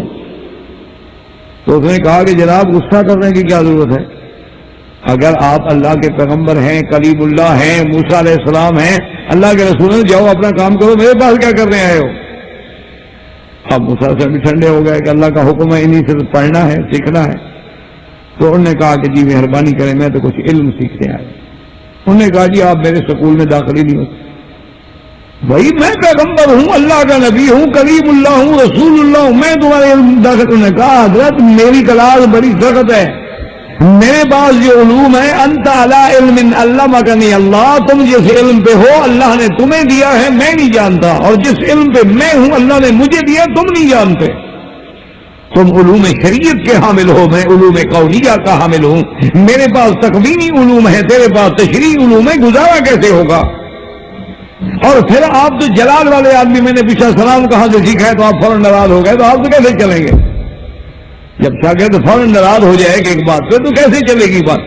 تو حضرت موسیٰ نے کہا کہ جی اور امتحان میں نہ ڈالیں، ستجدنی انشاءاللہ، آپ انشاءاللہ مجھے فرما بردار پائیں گے۔ میں انہوں نے کہا دیکھو موسیٰ علیہ السلام ایک شرط پہ میں تمہارے ساتھ تمہیں پڑھا سکتا ہوں۔ انہوں نے کہا جی وہ کیسے؟ انہوں نے کہا فلا تسأل، کسی بات پر سوال نہیں کرنا، جب میرا دل کرے گا میں خود سمجھا دوں، یہ نہیں کہ تم بات پہ سوال کر کے مجھے پریشان کرتے رہو، کبھی یہ پوچھ رہے ہو، کبھی یہ پوچھ رہے ہو، کبھی یہ پوچھ رہے ہو، اور جو واقعہ دیکھو چپ ہو جاؤ گے۔ چل ٹھیک ہے، جنہوں نے کہا جی بہت اچھا، یہ انشاءاللہ نہیں کریں گے، خاموش ہے۔ اب جناب خدا کی شان ہے کہ آگے آئے اور کشتی پہ سوار ہوئے، اور حضرت خضر اور موسیٰ علیہ السلام کشتی میں بیٹھے ہیں، اور جب کشتی کنارے کے قریب لگی تو حضرت خضر نے ایسے اشارہ کیا اور ایک پھٹا کشتی کا توڑ دیا۔ اب پھٹا جب توڑ دیا تو صاف بات ہے کہ پھٹے سے پانی تو اندر آئے گا، سوراخ ہو جائے گا۔ تو موسیٰ علیہ السلام تو جلال میں آ گئے، تو پیغمبر تھے، کسی کا نقصان کیسے برداشت کریں؟ اللہ کا پیغمبر تو نہیں برداشت کر سکتا۔ انہوں نے کہا عجیب بات کہ کشتی والوں نے احسان کیا، ہم سے پیسے بھی نہیں لیے، ہم سے کوئی چیز وصول بھی نہیں کیا، خلق دہا تم نے کہا ہلا، تم نے ان کا پھٹا نکال دیا تھا کہ ڈوب پڑے وہ بیچارے۔ تو حضرت خضر علیہ السلام نے فرمایا میں نے کہا نہیں تھا کہ انک لن تستطیع معی صبرا، کہ میرے ساتھ تمہارا گزارا نہیں ہوگا۔ انہوں نے کہا اچھا جی پھر نہیں پوچھا۔ آگے گئے، انہیں ایک بچے کو قتل کر دیا۔ اب حضرت جوش میں قتل تو زندگی تھا، ایک بے گناہ کو مار ڈالا، عجیب آدمی ہو۔ انہوں نے کہا حضرت میں نے کہا تھا کہ چپ کرو، انک لن تستطیع معی صبرا، میرے ساتھ صبر نہیں کر سکتے ہو۔ سارا قرآن پاک ہے، اور آخر میں جب گئے تو ایک دیوار گر رہی تھی، سیدھا کر دیا۔ موسیٰ علیہ السلام جوش میں آ گئے، انہوں نے کہا کمال کرتے، ان لوگوں نے ہمیں کھانا نہیں دیا، تم ان کی دیواریں بنا رہے۔ تو نے کہا موسیٰ علیہ السلام بات یہ ہے، میں نے کہا تھا کہ چپ رہو۔ میں نے کہا حضرت صبر نہیں ہوا، کیا کروں؟ کہ حق بات ہے، میں اللہ کا پیغمبر ہوں، شریعت کے خلاف جب کوئی بات ہو رہی ہے تو میں کیسے چپ رہوں؟ اللہ کے پیغمبر تم منکر دیکھ کے خاموش نہیں رہ سکتے۔ انہوں نے کہا مہربانی کریں، آپ کی کلاس مکمل ہوگی، اس سے آگے آپ کا میرا گزارا نہیں ہو سکتا، لیکن جو ہو چکا ہے وہ میں آپ کو بتلا دیتا ہوں۔ اللہ کے قرآن میں موجود ہے کہ اللہ کے پیغمبر نے بتلا دیا کہ اما السفینۃ، وہ کشتی جو ہے غریب لوگوں کی تھی، اور کشتیاں بگار میں پکڑی جا رہی تھی. میں نے اس کا پھٹا توڑ دیا تھا تاکہ جب آئیں گے پکڑنے والے دیکھیں یار یہ تو ٹوٹی ہوئی کشتی ہے, اس کا کیا لے کے جانا ہے. تو سالم کشتیاں وہ لے جائیں گے, ٹوٹی ہوئی چھوڑ جائیں گے, تو غریبوں کا بھلا ہو جائے گا. ایک پھٹی پھر لگا کے اپنا کام کرتے رہیں گے. اما الغلام فکان ابواہ مؤمنین, اور جس بچے کو میں نے مارا تھا اس کے والدین ایمان والے ہیں. اس بچے کی وجہ سے وہ کفر میں پڑ جاتے تو اس لیے اس بچے کو پہلے ختم کر دیا گیا. اما الجدار فکان لغلامین یتیمین فی المدینہ, اور وہ جو دیوار ہے وہ دو یتیم ہیں اور ان کا باپ مر گیا ہے اور اس دیوار کے نیچے ان کا خزانہ دفن ہے. اگر یہ دیوار گر جاتی تو لوگ خزانہ نکال کے کھا جاتے, بچے تو محروم ہو جاتے. میں نے سیدھا کر دیا جب بچے بالغ ہوں گے تو اپنے والد کا خزانہ نکالیں گے. وما فعلته عن امری, جو کچھ کیا ہے میں نے اپنے منشے سے نہیں کیا. موسیٰ علیہ السلام یہ سب کچھ اللہ کا حکم ہے. اور ذالک تعویل ما لم تستطع علیہ صبرا, اور یہ ان کی تفسیر ہے ان واقعات کی جن پہ تم صبر نہیں کر سکے. تو اب آپ اندازہ کریں کہ اگر موسیٰ علیہ السلام عالم الغیب ہے تو بات پہ ناراض ہو جائے. اس لیے ہمیشہ یاد رکھیں کہ علم غیب جو ہے وہ صفت خداوندی ہے, اور اس میں اگر کوئی آدمی یہ یعنی عقیدہ رکھے کہ کوئی اللہ کا پیغمبر یا ملک یا نبی یا امام کوئی عالم الغیب ہے تو سیدھا وہ مشرک ہو جاتا ہے اور شرک اکبر کا مرتکب ہو جاتا ہے. اللہ پاک آپ کو مجھے ہر قسم کے عقائد سیئہ سے قبیحہ سے محفوظ رکھے اور صحیح عقیدہ نصیب فرمائے. ربنا تقبل منا انك انت السميع العليم وتب علينا انك انت التواب الرحيم. صلی اللہ تعالی علی خیر خلقہ سیدنا محمد وعلی آلہ واصحابہ اجمعین. برادران اسلام, واجب الاحترام بزرگوں, دوستوں, بھائیوں, عزیز نوجوانوں, الحمدللہ عقیدہ توحید کے بارے میں جو سلسلہ دروس جاری ہے اس میں مسئلہ علم غیب کے بارے میں کچھ باتیں میں نے عرض کی تھی, جس کا خلاصہ تو یہ سمجھ لیں کہ کیونکہ یہ بڑا اہم مسئلہ ہے. جتنے لوگ اللہ رحمت فرمائے توحید سے دور ہوتے ہیں, بھٹک جاتے ہیں, شرک کی وادیوں میں الجھ جاتے ہیں, وہ سب سے بڑا مسئلہ علم ہے. تو علم غیب کے بارے میں قرآن و سنت کے نصوص قطعی الثبوت قطعی الدلالت سے یہ بات واضح ہے کہ عالم الغیب والشہادہ جو ہے وہ اللہ کی ذات. علم غیب کا مالک جو ہے وہ اللہ تبارک و تعالی ہے, اور علم غیب خاصہ ہے خدا. اور اسی طرح یاد رکھیں کہ علم غیب کے ساتھ علم ما کانا وما یکون وما ہوا کائن الی یوم القیامہ, کہ تمام چیزیں جو ہو چکی, جو ہوں گی, جو آئندہ قیامت تک ہوں گی, ان کے ذرے ذرے کا, جزئیات کا, کلیات کا, موجودات کا, معدومات کا, سب کا علم جو ہے وہ اللہ کی ذات کے ساتھ. اللہ کی اس صفت میں اگر کسی کو شریک کیا جائے, یہ عقیدہ رکھا جائے کہ انبیاء کے پاس بھی علم غیب ہے, ائمہ ہدا کے پاس بھی علم غیب ہے, یا اولیاء کے پاس بھی علم غیب ہے, تو یہی شرک ہے, کیونکہ یہ خاصہ خدا ہے, یہ صفت خداوندی ہے. جب کسی اور میں اس کو ملائیں گے تو شرک آئے. اسی ضمن میں پھر میں نے دلائل میں جو آپ کی خدمت میں عرض کیا تھا کہ سب سے پہلی بات تو اللہ کا قرآن.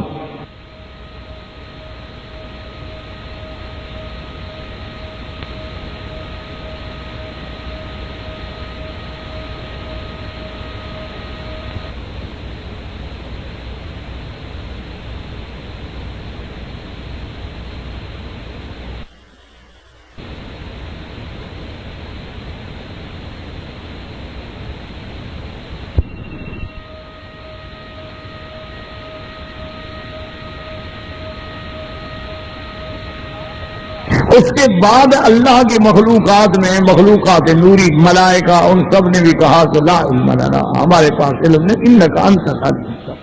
پھر سیدنا آدم علیہ السلام, سیدنا نوح علیہ السلام, اسی طرح سیدنا ابراہیم الخلیل علیہ السلام, اسی طرح سیدنا داؤد علیہ السلام, سیدنا سلیمان علیہ السلام, اسی طرح سیدنا یعقوب علیہ السلام, اسی طرح سیدنا لوط علیہ السلام.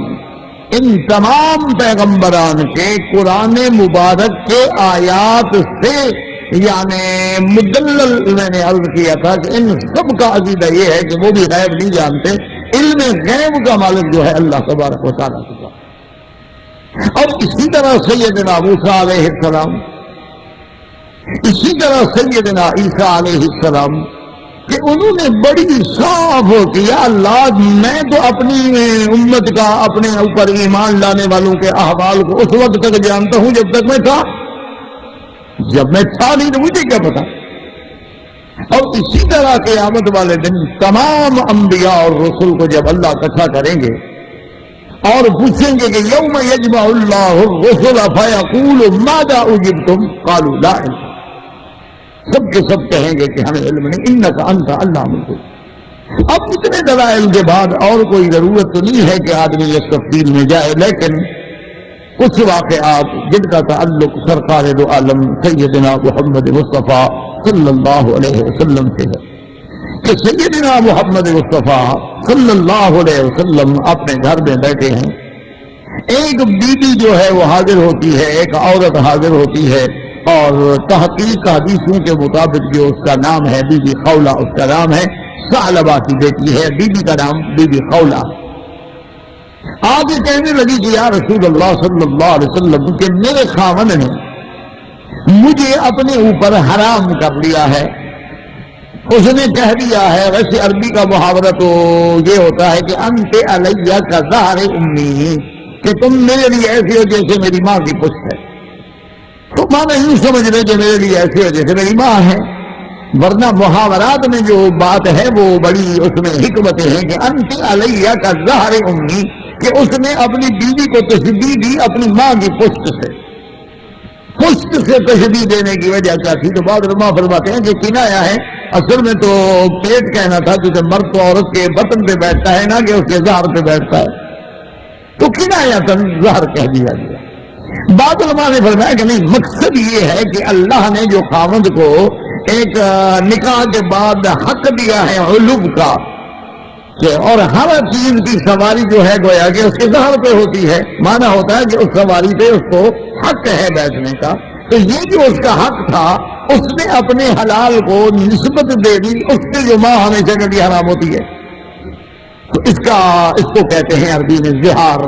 اور جاہلیت میں ان کا یہ عقیدہ تھا کہ اگر کوئی بندہ اپنی بیوی کو کہہ دے کہ تم میرے لیے ماں ہو یا میری ماں کی طرح ہو تو وہ ہمیشہ کے لیے حرام ہو جاتی تھی، اب وہ کبھی خامد کے لیے حلال ہونے کا رستہ ہی نہیں۔ تو وہ بی بی صاحبہ جو آئی حضور کی خدمت میں آ کے شکایت کی، اور حضور بی بی عائشہ صدیقہ رضی اللہ تعالیٰ عنہ کے حجرے میں تھے، آگے کہنے لگی کہ یا رسول اللہ کہ انا شابۃ انا غنیۃ اکل شبابی واکل مالی وَنَصَرْتُ لَهُ بَطَنِي وَقَبُرَ سِنِّي۔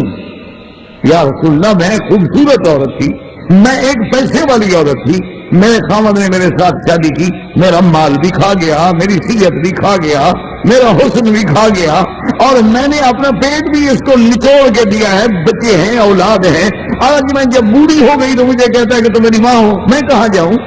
یا رسول اللہ اگر میں بچوں کو خاوند کے حوالے کر دوں تو بچے تباہ ہو جائیں گے، جب ماں نہیں سنبھالے گی تو باپ کیا سنبھالے گا؟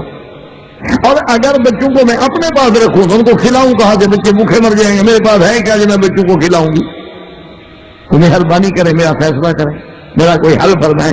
تو حضور صلی اللہ علیہ وسلم نے فرمایا کہ بظاہر تو اس سے حرام ہو گئی، قد حرمت علیہ، تو چونکہ اس نے تمہیں ماں کے برابر کہہ دیا ہے، اس نے کہا رسول اللہ یہ تو کہا ہے کہ انت علیہ کا ظہر امی، لیکن ماں طلاق نہیں، طلاق نہیں دی اس نے، بس یہی کہا کہ تم میرے لیے ماں کی طرح ہو۔ آپ نے فرمایا قد حرمت علیہ، لیکن اصل بات یہ ہے کہ میں تیرا فیصلہ نہیں کر سکتا، تیرے بارے میں کوئی حکم قرآن میں اللہ کی وحی میں نازل نہیں ہوا۔ تو بی بی صاحبہ نے پھر عرض کیا، حضور نے فرمایا اللہ کی بندی ما اوحی الیک ما اوحی فیک شیء، تیرے بارے میں اللہ نے قرآن میں کوئی حکم نازل نہیں کیا تو میں کیسے فیصلہ کروں؟ اچھا بی بی اتنے غصے میں آگے کہنے لگی یا رسول اللہ قد انزل اللہ الیک فی کل شیء، اللہ نے قرآن میں آپ کے لیے ہر قسم کے مسئلے بیان کیے ہیں کہ میرا نہیں بیان کیا، آپ میرا کیوں نہیں حل کرتے؟ حضور نے فرمایا اللہ کی بندی ما انزل اللہ فیک شیء، تیرے بارے میں کوئی حکم نہیں آیا، تو اسی سے آپ اندازہ فرمانے کہ کیا عالم الغیب بھی یہ کہتا ہے کہ جی حکم نہیں آیا، آئے تو میں فیصلہ کروں؟ جب آپ کو ذرے ذرے کا علم ہو، جب آپ تمام جزئیات، تمام کلیات یا جو حکم آنا تھا اس کا بھی آپ کو پہلے سے علم ہو، تو حضور یہ تو نہ فرمائے. حتیٰ کہ بی بی اتنے غصے میں آ گئی، کہنے لگی کہ اچھا یا رسول اللہ اشتکی الیک، اب میں آپ کو شکایت ہی نہیں کرتی، انا اشکو الی اللہ، میں اللہ کو درخواست دیتی ہوں کہ میرے ساتھ یہ ہو گیا. ابھی وہ بی بی گھر سے نہیں نکلی تھی کہ جبریل علیہ السلام نازل ہوئے کہ قد سمع اللہ قول التی تجادلک فی زوجہا وتشتکی الی اللہ واللہ یسمع تحاورکما ان اللہ سمیع بصیر. اللہ نے قرآن نازل کیا کہ میرے مدنی، اللہ نے سن لیا ہے، وہ جو عورت آپ سے جھگڑ رہی ہے نا، اللہ نے سن لیا. قد سمع اللہ قول التی، اس بی بی کی بات، تجادلک فی زوجہا، جو آپ سے اپنے خاوند کے مسئلے پہ جھگڑ رہی تھی کہ آپ کہتے تھے حکم نہیں آیا، وہ کہتی ہے کیوں نہیں آیا؟ آپ کہتے ہیں معلوم تو ہوتا ہے کہ تم حرام ہو گئے، کہتے نہیں، اس نے مجھے طلاق تو دی نہیں. تو یہ تھا مجادلہ. بی بی عائشہ صدیقہ رضی اللہ تعالی عنہا اسی کمرے میں موجود ہیں اور اپنے بال دھو رہی ہیں. بی بی فرماتی سبحان الذی وسع سماہ، اللہ تیری شان ہے کہ تو نے عرش پہ سن لیا. حالانکہ میں کمرے میں حضور کے موجود ہوں، لیکن میں نے بھی کچھ سنا کچھ نہیں سنا، کچھ باتیں میں نے سنی ہیں، کچھ مجھے بھی سمجھ نہیں آئی، لیکن مولا یہ تیری صفت ہے کہ تو نے عرش پہ ساری بات سن لی. اب جب قرآن نازل ہو گیا اور حضور صلی اللہ علیہ وسلم نے فرمایا کہ اچھا وہ تیرا خاوند کدھر ہے، بلاؤ. اوس ابن الصامت اس کے خاوند کا نام ہے. یہ عبداللہ ابن الصامت صحابی کے بھائی ہے اور خود بھی صحابی ہیں. تو حضور نے بلایا اور فرمایا کہ دیکھو اللہ نے حکم دے دیا ہے، اب تمہارے لیے زہار کے کفارے کا مسئلہ اللہ نے حل کر دیا ہے کہ تم ایسا کرو کہ بتحریر رقبۃ، ایک غلام لے کے آزاد کرو. تو اس نے کہا یا رسول اللہ غلام کہاں سے میں غلام لے لوں؟ غلام خریدنا کو آسان بات ہے، اس دور میں بھی ہزاروں میں غلام بکتے تھے، تو میں کیسے خریدوں؟ آپ نے بولنا اچھا اگر تمہیں یہ طاقت نہیں ہے تو فصیام شہرین متتابعین من قبل ان یتباسا، بیوی کو ہاتھ لگانے سے پہلے یا غلام آزاد کرو. اگر غلام آزاد نہیں کر سکتے ہو تو پھر 2 مہینے کے لگاتار روزے رکھو، متتابعین، درمیان میں وقفہ نہ ہو. درمیان میں چھوڑو گے تو پھر شروع کرنے پڑیں گے. مثلا ایک آدمی نے 15 روزے رکھے چھوڑ دیے تو پھر اول سے شروع کرے گا، وہ 15 نہیں شمار ہوں گے.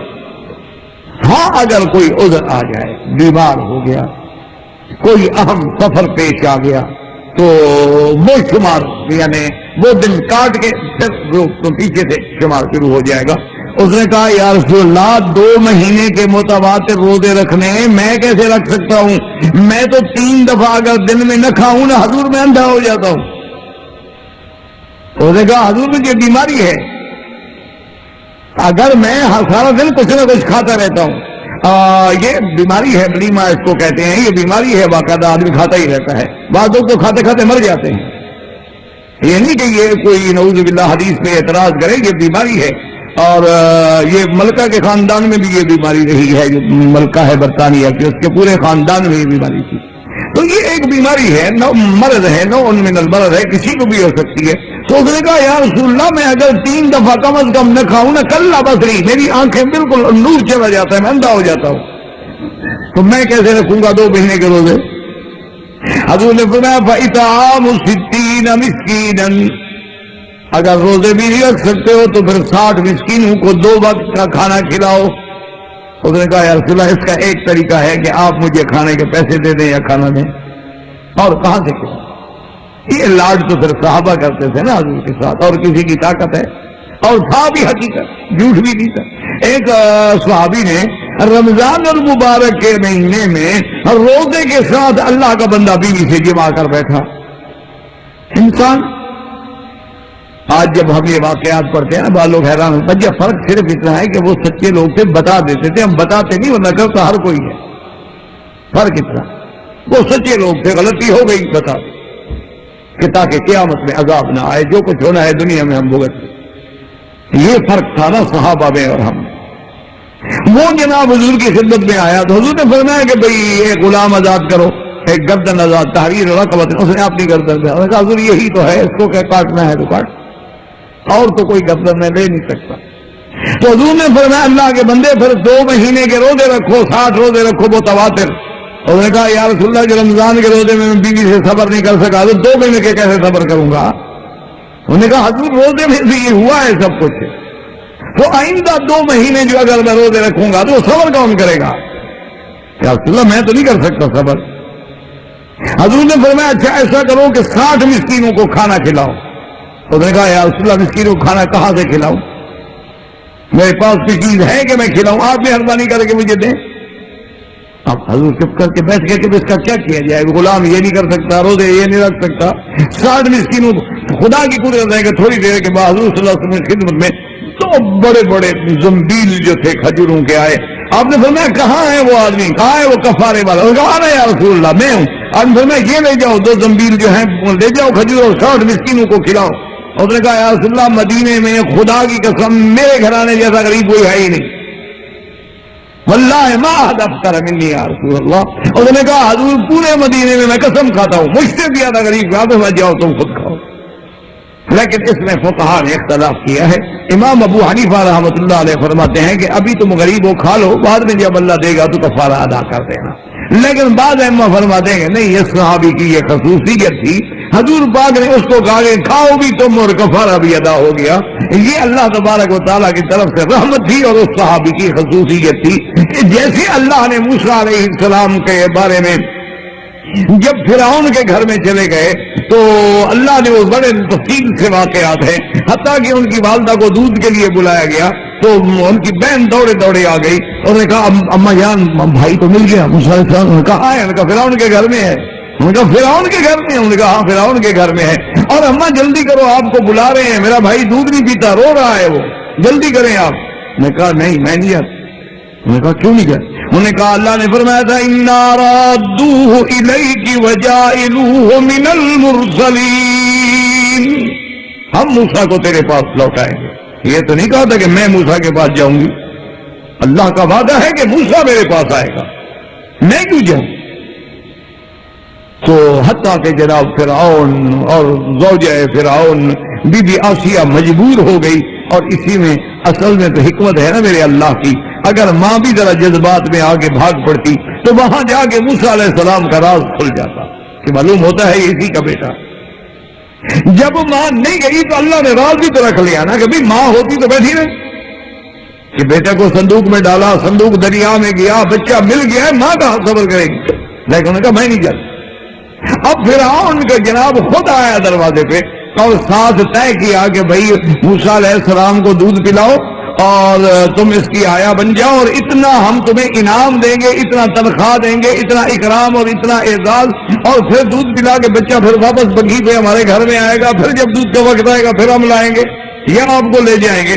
تو اس پہ مفسرین نے لکھا ہے کہ واہ مولا تیری شان ہے کہ اپنے بچے کو دودھ پلائے اور پیسے بھی لے، تنخواہ بھی لے رہی ہے اور دودھ تو اپنے بچے کو پلا رہی ہے نا، موسیٰ علیہ السلام تو اس کا اپنا بیٹا ہے۔ تو اس لیے بعض علماء نے فرمایا کہ حضور نے فرمایا صحابی کو یہ تم کھا لو، کیونکہ تم مدینے میں غریب ہو لیا تو صدقہ بھی ادا ہو گیا کہ گویا 60 مسکینوں نے کھا لیا۔ تو بہرحال کہنے کا مقصد یہ ہے کہ اگر اللہ کے پیغمبر عالم الغیب ہوں تو کیوں فرمائے کہ جی ابھی میں فیصلہ نہیں کر سکتا؟ عالم الغیب بھی کبھی کہتا ہے کہ مجھے پتہ نہیں، ٹھہر جاؤ آرڈر آئے تو پھر فیصلہ کریں گے۔ تو علم غیب خاص ہے خدا۔ اسی طرح سے سرکار دو عالم سیدنا محمد مصطفیٰ صلی اللہ علیہ وآلہ وآصحابہ وسلم نے، آپ نے سیرت النبی میں الحمدللہ پڑھا ہے کہ صحابہ کو 1500 کا لشکر لے کے حدیبیہ میں پہنچ گئے، کافروں نے روک دی۔ یعنی یہ ایسا مقام ہے کہ بڑے بڑے صحابہ جو ہیں نا وہ بھی ہل گئے کہ اللہ کے نبی نے فرمایا کہ میں نے خواب دیکھا ہے، اور نبی کا خواب سچا ہے۔ اللہ کے نبی نے فرمایا میں نے خواب دیکھا ہے کہ لَتَدْخُلُنَّ الْمَسْجِدَ الْحَرَامَ إِنْ شَاءَ اللَّهُ آمِنِينَ مُحَلِّقِينَ رُؤُوسَكُمْ وَمُقَصِّرِينَ لَا تَخَافُونَ۔ تو اب جناب ہم لوگ گئے تو اللہ کے نبی کا خواب کیسے غلط ہو سکتا ہے؟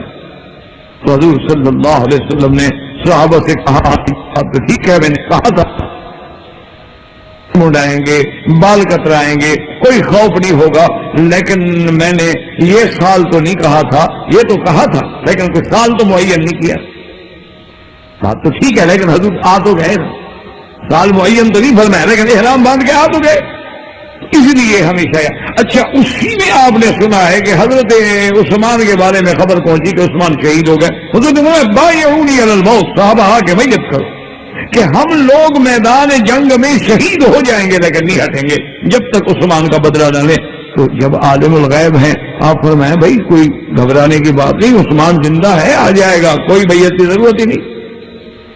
تو اس لیے نتیجہ یہ نکلا کہ علم غیب جو ہے وہ خاصہ ہے خدا، علم غیب جو ہے اس کے اندر کوئی سے، ہاں یاد رکھیں اللہ اگر ظاہر کر دیں تو اس کو کہتے ہیں اظہار علی الغیب، اطلاع علی الغیب، اخبار عن الغیب۔ علم غیب کا مالک جو ہے وہ صرف اللہ تبارک و تعالیٰ کی ذات ہے، نہ کوئی پیغمبر، نہ کوئی رسول، نہ کوئی ملک، نہ کوئی فرشتہ، نہ کوئی جن، نہ کوئی ولی، کوئی بھی عالم الغیب نہیں ہو سکتا۔ ہاں اللہ اگر کچھ غیب کی خبر دے دے الحمدللہ، نہ دے اللہ کی مرضی۔ تو اسی طرح کے مثلاً ایک نہیں ہے، متعدد واقعات ہیں۔ اب ایک دوسرے پہلو سے بات سمجھ رہے ہیں، ایک یہ ہے کہ ہمارے جو حضرات ہیں اللہ ان کو بھی ہدایت دے اور اللہ ہمیں بھی ہدایت دے، تو ان کو دماغ میں وہ لوگوں کے یہ ڈالتے ہیں اللہ ہدایت دے کہ بھئی چونکہ یہ علماء دیوبند جو ہیں اور علماء تبلیغ جو ہیں، یہ علماء اہل حدیث جو ہیں، علماء نجد جو ہیں، یہ سارے وہابی ہیں اور یہ انبیاء کے علم غیب کی جو نفی کرتے ہیں کہ نبی عالم الغیب نہیں ہوتا، یہ نبی کی توہین ہوتی ہے۔ علم غیب نہ ہو تو نبی کی شان کے خلاف، یہ انبیاء کی توہین۔ یہ کہتے ہیں جی اولیاء کچھ نہیں جانتے، مانا ہے اولیاء کی توہین۔ یہ کہتے ہیں جی انبیاء کو علم غیب نہیں ہوتا، یہ انبیاء کی توہین۔ تو یہ تو نعوذ باللہ گستاخ نبی ہے، یہ تو گستاخ انبیاء ہیں اور گستاخ اولیاء۔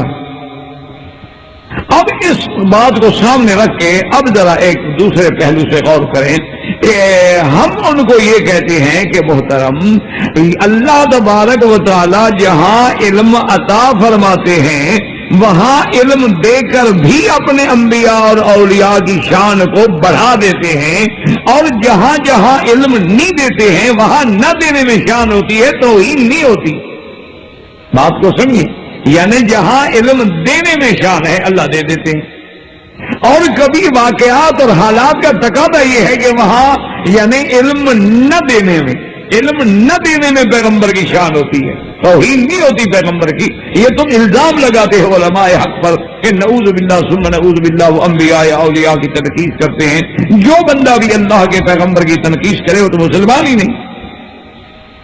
اب یوں سمجھیں، اب اس کو ایک بات سمجھ لیں مثال کے طور پہ کہ سیدنا ابراہیم علیہ السلام، میں اب مختصر عرض کروں گا، اشارے کروں گا چونکہ وقت بھی ابھی دن بھی کم رہ گئے ہیں اور پھر انشاءاللہ رمضان المبارک قریب آ رہا ہے، اس کے بعد پھر حج آ جاتا ہے۔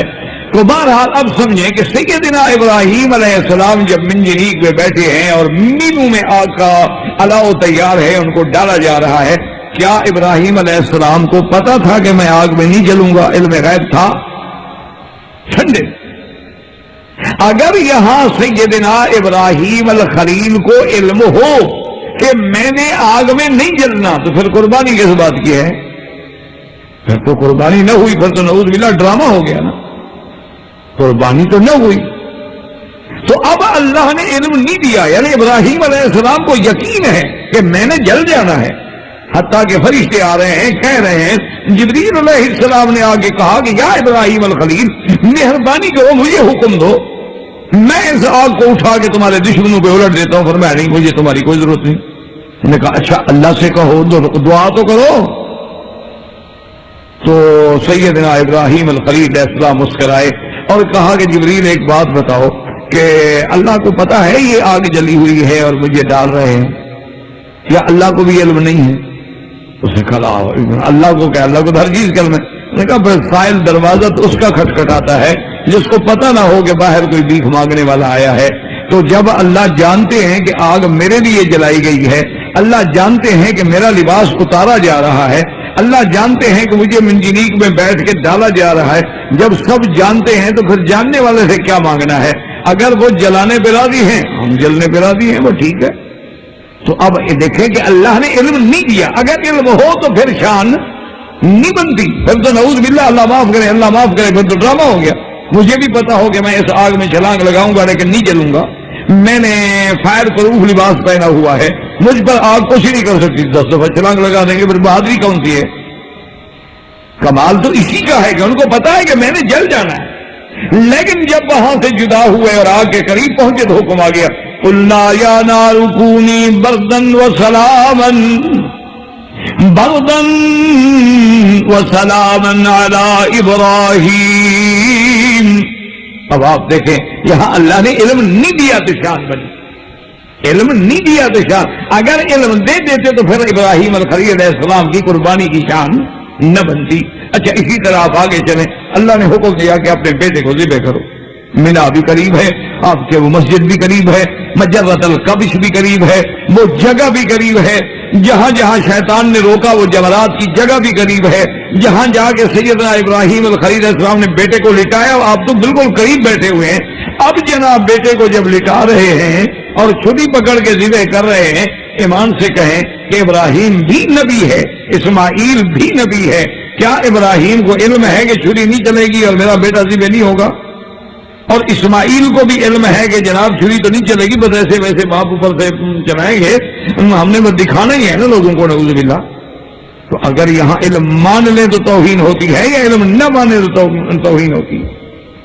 اگر ہم مان لیں کہ ابراہیم علیہ السلام کو علم ہے کہ میرا بیٹا ذبح نہیں ہوگا، اسماعیل علیہ السلام کو علم ہے کہ میری گردن پہ چھری نہیں چلے گی، میں ذبح نہیں ہوں گا، پھر تو نعوذ باللہ ڈرامہ ہوا نا. یعنی اللہ کے نبی نہ ہوئے، ڈرامہ کر رہے تھے دکھانے کے لیے.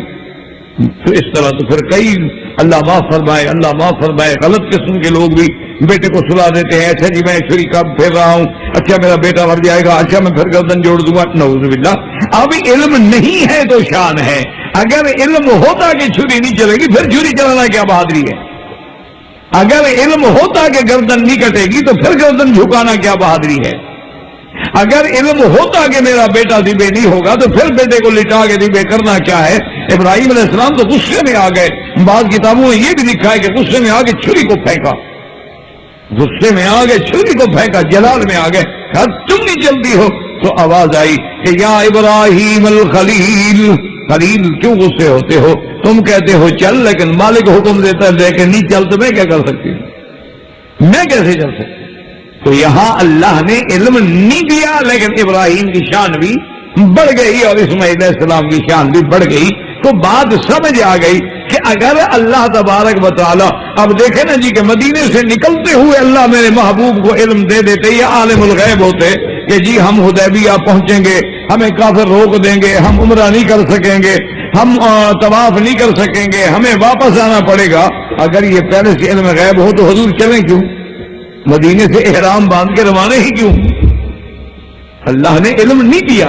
لیکن علم نہ دینے کے بعد کتنی بڑی شان ہے کہ وہ بیعت رضوان کا واقعہ پیش آیا. علم نہیں دیا، کتنی بڑی شان بڑھائی کہ صلح حدیبیہ کا واقعہ پیش آیا، انا فتحنا لک فتحا مبینا. جو آپ کو اللہ تبارک و تعالیٰ نے علم نہیں دیا تو اصحاب بیعت رضوان کی رضا کے بارے میں قرآن نازل ہو گیا. علم نہ دینے سے کتنے مقام کھلے اور کتنے عظمتیں ملی اور کتنی شان ملی. تو لہذا یہ بات رکھ لیں کہ اگر اللہ علم دیتے ہیں تو وہ بھی شان ہوتی ہے، اور اگر اللہ اپنے انبیاء کو کسی بات کا علم نہ دے تو وہ بھی شان ہے، اس میں ان کی شان میں کمی نہیں آتی، ان کی توہین و تنقید نہیں ہوتی. اب دیکھو کہ حضرت عمر سے بڑا ولی کون ہوگا؟ ولی من اولیاء اللہ.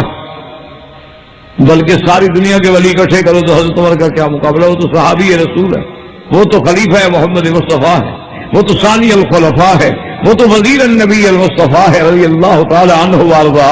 اب آپ دیکھیں کہ اللہ نے علم دیا، مدینے میں کھڑے ہیں، کہتے ہیں یا ساریۃ الجبل، ساریہ خیال کرو پہاڑ کو پشت میں رکھو، نہاوند میں لڑ رہا ہے ساریہ، اللہ نے دکھلا دی. اچھا اور جناب جب شہادت کا وقت آیا تو قاتل پچھلی صف میں چھپا کھڑا ہے اور حضرت عمر کو پتہ نہیں. تو اگر پتہ ہوتا تو پھر شہادت کیسے نصیب ہوتی؟ اگر علم غیب ہوتا تو شہادت کیسے نصیب ہوتی؟ تو اس لیے ہمیشہ یاد رکھیں کہ اگر اللہ نے کہیں علم دیا ہے، اب دیکھو نا اللہ نے انسانوں کو بڑا علم دیا ہے لیکن موت کا علم نہیں دیا کہ ہم نے کب مرنا ہے. اچھا اگر موت کا علم دے دیں تو ہم کیسے زندگی گزاریں گے؟ ان لوگوں سے جا کے پوچھو نا جن کی سزائے موت کا آرڈر ہو جاتا ہے جن کو، اور وہ موت کی کوٹھڑی میں بند ہو جاتے ہیں، ان سے پوچھو نا کہ پھر ان کی زندگی کیسے گزرتی ہے. پھر جناب یہ ہے کہ جی آج اپیل خارج ہو گئی، آج جناب بلیک وارنٹ ایشو ہو گئے، آج جناب رحم کی اپیل بھی خارج ہو گئی اور ساری اپیلیں ختم ہو گئی. اب وہ جناب پتا ہوتا ہے کہ میں نے 2 دن کے بعد جو ہے پھانسی پہ چڑھ جانا ہے، اس سے جا کے پوچھو، اس کا انٹرویو کرو نا کہ یہ 2 دن تمہارے کیسے گزرے. تو اللہ نے ہمیں علم نہیں دیا کہ کہاں مرنا ہے. ہر آدمی اپنے کام میں لگا ہوا ہے، کام کر رہا ہے، ذمہ دار ہے، ڈاکٹر ہے، ملازم ہے، صنعت کار ہے، تاجر ہے، ہر آدمی اپنے اپنے اعمال میں کار میں لگا ہے اور جب موت آئے گی آ جائے گی. ورنہ اگر پتہ ہوتا تو نظام عالم درہم ہو جاتا، کوئی کام نہ ہوتا دنیا میں. اس لیے اگر اللہ علم دیتے ہیں تب بھی شان ہوتی ہے، اور اگر اللہ علم نہیں دیتے ہیں تب بھی شان ہوتی ہے. اصل علم غیب خاصہ خدا ہے، وخاصۃ الشیء لا یوجد فی غیرہ، اور اس میں اس کا کوئی شریک نہیں ہے. علم غیب عالم الغیب والشہادہ، علم محیط کہ احاطہ بکل شیء علما، ذرے ذرے کو اللہ تبارک و تعالیٰ کے علم میں ہے. علام الغیوب علیم بذات الصدور، اور یہ ساری صفتیں جو ہے وہ صرف میرے اللہ کی ذات. اب اس پہلو کو الحمدللہ ثم الحمدللہ. اب جناب دوسری بات سنیں کہ وہ حضرات جو یہ عقیدہ رکھتے ہیں کہ علم غیب انبیاء کو بھی ہے اور اولیاء اللہ کو بھی ہے، اور وہ کہتے ہیں کہ ذرے ذرے کا علم ہے. وہ کہتے ہیں کہ انبیاء علیہ السلام جو ہیں عالم الغیب ہیں، علم غیب ہے، اور کلی جزئی تمام کوئی چیز آپ سے چھپی غیب ہے ہی نہیں. تو ان کی دلیل کیا ہے؟ میں یہ چاہتا ہوں کہ آپ ان کے بھی تو دلائل سنیں نا کہ آخر ان کو کیا ہو گیا ہے. لیکن ایک بات یاد رکھیں کہ یا تو اللہ عالم، اللہ تبارک و تعالیٰ کی جب ناراضگی ہو تو حق سمجھ لیا، اللہ عقل چھین لیتے ہیں. اسی لیے علماء نے لکھا ہے کہ جب آدمی کوئی غلط کام کرتا ہے، کوئی گناہ کا کام کرتا ہے، اللہ کی نافرمانی کرتا ہے، تو اللہ تبارک و تعالیٰ اسے سب سے پہلے اس کی عقل چھین لیتے. اللہ کے قرآن میں موجود ہے کہ سب سے پہلے قابیل نے اپنے بھائی حابیل کو قتل کر دیا. بڑا لمبا واقعہ ہے. قتل کرنے کے بعد اب جب بھائی کو مار دیا، اب مسئلہ پیدا ہو گیا کہ بھائی کو لاش کدھر کروں. قتل تو کر دیا، اب پریشان ہے کہ جی لاش کہاں لے جائے. بیٹھا ہے اور کر رہا ہے. اتنی آج اسی اسنا میں دیکھا کہ کوے آئے، دیکھا تو ایک کوا جو ہے مرا پڑا ہے اور باقی کوے کٹھے ہو گئے، کہاں کر رہے ہیں، سارے سر کٹھے ہوئے ہوئے. اور کچھ کوے جو ہے نا ساتھ کچی سی جگہ ہے تو اس کو اپنے پاؤں سے، کوئی اپنے چونچ سے جناب اس کی مٹی نکال رہے ہیں، اور تھوڑی دیر کے بعد وہ اپنے مردہ کوے کو پکڑ کے اس میں دبا رہے ہیں، اس کے اوپر مٹی دے رہے ہیں. تو اس کے بعد اس کو عقل آئی اور کہنے لگا ہائے کاش کہ ان اکون مثل هذا الغراب فاواری سوءة اخی فاصبح من النادمین، کہ ہے کاش مجھے تو اس کوے کے برابر بھی عقل نہیں. اگر اتنی عقل ہوتی تو میں بھی اپنے بھائی کو میری گڑھے میں ڈال کے مٹی ڈال دیتا. وجہ کیا ہے کہ عقل سے. تو جن لوگوں نے یہ غلط عقائد بنائے ہیں کہ انبیاء عالم الغیب ہیں، ائمہ جو ہیں وہ بھی عالم الغیب ہیں، اور اولیاء اللہ جو ہیں وہ بھی عالم الغیب ہیں، تو اب اس کے بارے میں یا تو یہ ہے کہ انہوں نے کوئی ایسی غلطی کی، اللہ ناراض ہوئے، اور اس کے بعد وہ بات کو سمجھ نہیں رہے اور اسی غلطی پہ چلے جا رہے. ہوتا ہے نا جی، انسان سے غلطیاں ہوتی ہیں. بہت سارے لوگوں نے اپنے اپنے دور میں کافروں کی امداد کی، مسلمانوں کے خلاف، انگریزوں کی امداد کی، کافروں کی امداد کی. مرزا غلام احمد قادیانی نے کتنی کہتا ہے کہ میرے پاس الماریاں بھری ہوئی ہیں جو میں نے انگریز کی تعریف میں، سرکار کی تعریف میں اور انگریز کے خدمات ادا کرنے میں کتابیں لکھی ہیں. اسی طرح یعنی آج بھی آپ حیران دیکھیں گے کہ بڑے بڑے گدی نشین اور بڑے بڑے پیران پیر اور بڑے بڑے بزرگان ملت کہ جن کے نام سن کے آدمی حیران ہو جائے، ان سب نے سپاس نامے پیش کیے ہیں کافروں کو۔ یا تو یہ وجہ ہو گئی کہ اللہ ناراض ہو گئے کہ میرے مقابلے پر اہل تم علماء ہو کے، پیران عظام ہو کے، مشائخ کرام ہو کے تم لوگوں نے کفر کو ترجیح دی ہے، تو اس لیے پھر ان کو ٹھوکنے لگی عقیدے میں۔ یا یہ ہے کہ اپنے اس مقام کو قائم رکھنے کے لیے کہ بھی چشم عالم کو کور رہنے دے اور ہماری پیری میں زور رہنے دے، اس زور کو رکھنے کے لیے پھر انہوں نے علماء سو پیدا کیے، انہوں نے اللہ کے قرآن کو بدل بدل کے ان کو سنایا کہ جناب بالکل سبحان اللہ، آپ تو ہمارے مرشد ہیں، آپ پیر ہیں، آپ سے بھی کوئی چیز چھپی ہوئی ہے۔ اس کا نتیجہ یہ نکلا کہ پورے عالم میں کرپشن پھیل گئی، کہ اسی لیے آپ نے دیکھا ہوگا کہ پیر جب بھی آئے گا لوگ گھر لے جائیں گے، کوئی پردہ نہیں، کیوں جی پیر سے بھی کوئی چیز چھپی ہوئی ہے۔ جب پیر کے سامنے ہر چیز ہے تو پھر اس سے پردہ کیا مطلب؟ پردہ تو کرو مولوی سے جس کو کوئی پتہ نہیں ہوتا۔ جیسے آج کل دیکھا ہے نا آپ نے، عام طور پہ عورتیں کو داڑھی والا گزرے تو پردہ کر لیتی ہے، بغیر داڑھی والے سے کوئی پردہ نہیں کرتی۔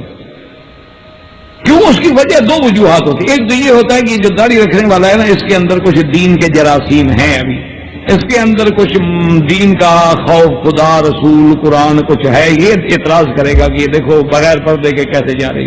ایک وجہ تو یہ ہوتی ہے، اور جس کی داڑھی کا چھوڑو، جس آدمی نے اس سے کیا پردہ۔ اور دوسری وجہ شاید علماء نے کہا ہے کہ یہ بھی ہوتی ہے کہ پردہ تو عورت مرد سے کرے نا، مرد وہ صرف داڑھی والے کو سمجھتی ہے، باقی تو سمجھتی ہے کہ میری جنس ہے، اپنے لوگ ہیں، جیسے میری داڑھی نہیں ویسے اس کی داڑھی نہیں، تو کچھ تو ملتا ہے نا میرے ساتھ۔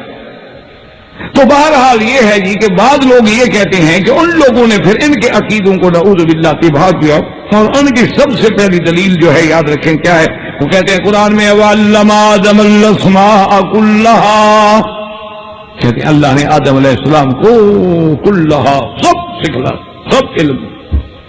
اور اسی طرح وہ کہتے ہیں کہ قرآن مبارک میں موجود ہے، اللہ فرماتے ہیں کہ نزلنا علیک الکتاب تبیانا لکل شیء، ہم نے جو قرآن اتارا ہے اس میں ہر چیز کا علم ہم نے آپ کو دے دیا، کل شیء۔ اسی طرح تیسری جگہ وہ کہتے ہیں قرآن میں آیت ہے کہ ما کان حدیثا یفترا ولکن تصدیق الذی بین یدیہ وتفصیل کل شیء۔ وہ کہتے ہیں دیکھیں جناب یہاں بھی کل شیء تو کل استغراق کے لیے ہوتا ہے، اللہ فرماتے ہیں کہ ہم نے تو اس میں ہر چیز بالکل کل شیء، ہر چیز آپ کو دے دی، کل تو عموم کے لیے۔ اسی طرح وہ کہتے ہیں کہ قرآن میں ما فرطنا فی الکتاب من شیء، ہم نے کوئی چیز ایسی نہیں جو کتاب میں نہ بیان کی ہو کوئی چیز۔ تو جب اللہ نے قرآن کا علم دے دیا، اللہ نے اپنے نبی پہ قرآن نازل کر دیا، اور قرآن میں ہر چیز کا علم موجود ہے، ہر چیز موجود ہے، اور حضور صلی اللہ علیہ وسلم کے لیے لفظ آ گیا کل شیء تبیانا لکل شیء۔ وہ کہتے ہیں کہ جب کل ہو اور شے ہو تو معنی یہ ہوتا ہے کہ اب تو کوئی چیز باقی بچی نہیں جس کا علم نہ ہو۔ تو انہوں نے لفظ کل چونکہ عموم کے لیے ہوتا ہے، جیسے کلہم کل شیء، جیسے آج بھی آپ عرب میں رہتے ہیں ماشاءاللہ، جن ہو کہے گا ہذا کل شیء طیب، شیل کل شیء، سب کچھ لے لو۔ تو کہتے ہیں کہ کل شیء جب آ گیا اس کا معنی یہ ہے کہ تو سارے علم آ گئے۔ پھر ایک فرق وہ کہتے ہیں یہ ہے کہ اللہ کا علم ذاتی ہے، اللہ کا علم ذاتی ہے، بات کو سمجھیں اچھی طرح، اور انبیاء اور اولیاء کا علم جو ہے یہ عطائی ہے۔ عطائی کیا معنی؟ یعنی اللہ نے دے دیا، لیکن دے دیا ہے، اب یہ نہیں کہ علم نہ ہو، یعنی اب ان کے بعد یہ عالم الغیب ہے، ذرے ذرے کا علم ہے، کلی جزی کا علم ہے، کانا ما کانا ما یکون کا علم ہے، لیکن فرق صرف اتنا ہے کہ اللہ کا علم ذاتی ہے اور انبیاء اولیاء کا علم عطائی ہے، یعنی اللہ نے ان کو عطا کر دیا ہے۔ وہ کہتے ہیں جناب شرک تو تب ہو جب ہم اللہ کے ذاتی علم میں شریک کریں۔ اللہ کے ذاتی علم میں تو ہم بھی کہتے ہیں کوئی شریک نہیں، لیکن اللہ نے ان کو جو علم دیا ہے یہ تو عطائی ہے، یہ ذاتی تو ہے ہی نہیں۔ تو جب یہ عطائی ہے تو پھر اس میں شرک کیسے ہو گیا؟ یہ بالکل وہی بات ہے، اللہ معاف کرے، جیسے مرزا غلام احمد قادیانی کہتا ہے، وہ کہتا ہے خدا کے بندے محمد مصطفیٰ خاتم النبیین ہیں، خاتم الانبیاء ہیں، خاتم المرسلین ہیں، خاتم النبیین ہیں، بھئی تم کیا ہو؟ وہ کہتا ہے کمال کرتے یار میں تو حضور کا ذل ہوں، بروز ہوں، جیسے ہر بندے کا ایک سایہ ہوتا ہے تو بندہ ہے، سایہ ہے. میں تو حضور کا گویا سایہ ہوں. تو اسی لیے وہ کہتا ہے نا کہ میری نبوت جو ہے وہ کہتا ہے کہ جناب خاتم النبیین کا کیا معنی؟ مہر والے نبی، کہ جن کو اللہ نے نبوت کی ختم کی مہر عطا کر دی تھی کہ جس کو مہر لگا دے وہ بھی نبی، اور جس نے اطاعت کی، میں نے چونکہ حضور کی اطاعت کی دیا تھا مجھے بھی مہر لگ گئی، میں نبی بن گیا. لیکن میں اصلی نبی نہیں، میں ذلی نبی ہوں، ذلی ہوں، بروزی ہوں، سایہ ہوں ان کا. اچھا ہے عجیب آدمی کبھی کبھی تو کیونکہ دروغ گورا حافظہ کبھی کہتا ہے کہ نہیں اصل بات یہ ہے کہ میں مہدی ہوں. جب لوگوں نے پکڑا انہوں نے کہا مہدی جو ہے اس کا نام تو ہوگا محمد ابن عبداللہ اور تم ہو غلام احمد.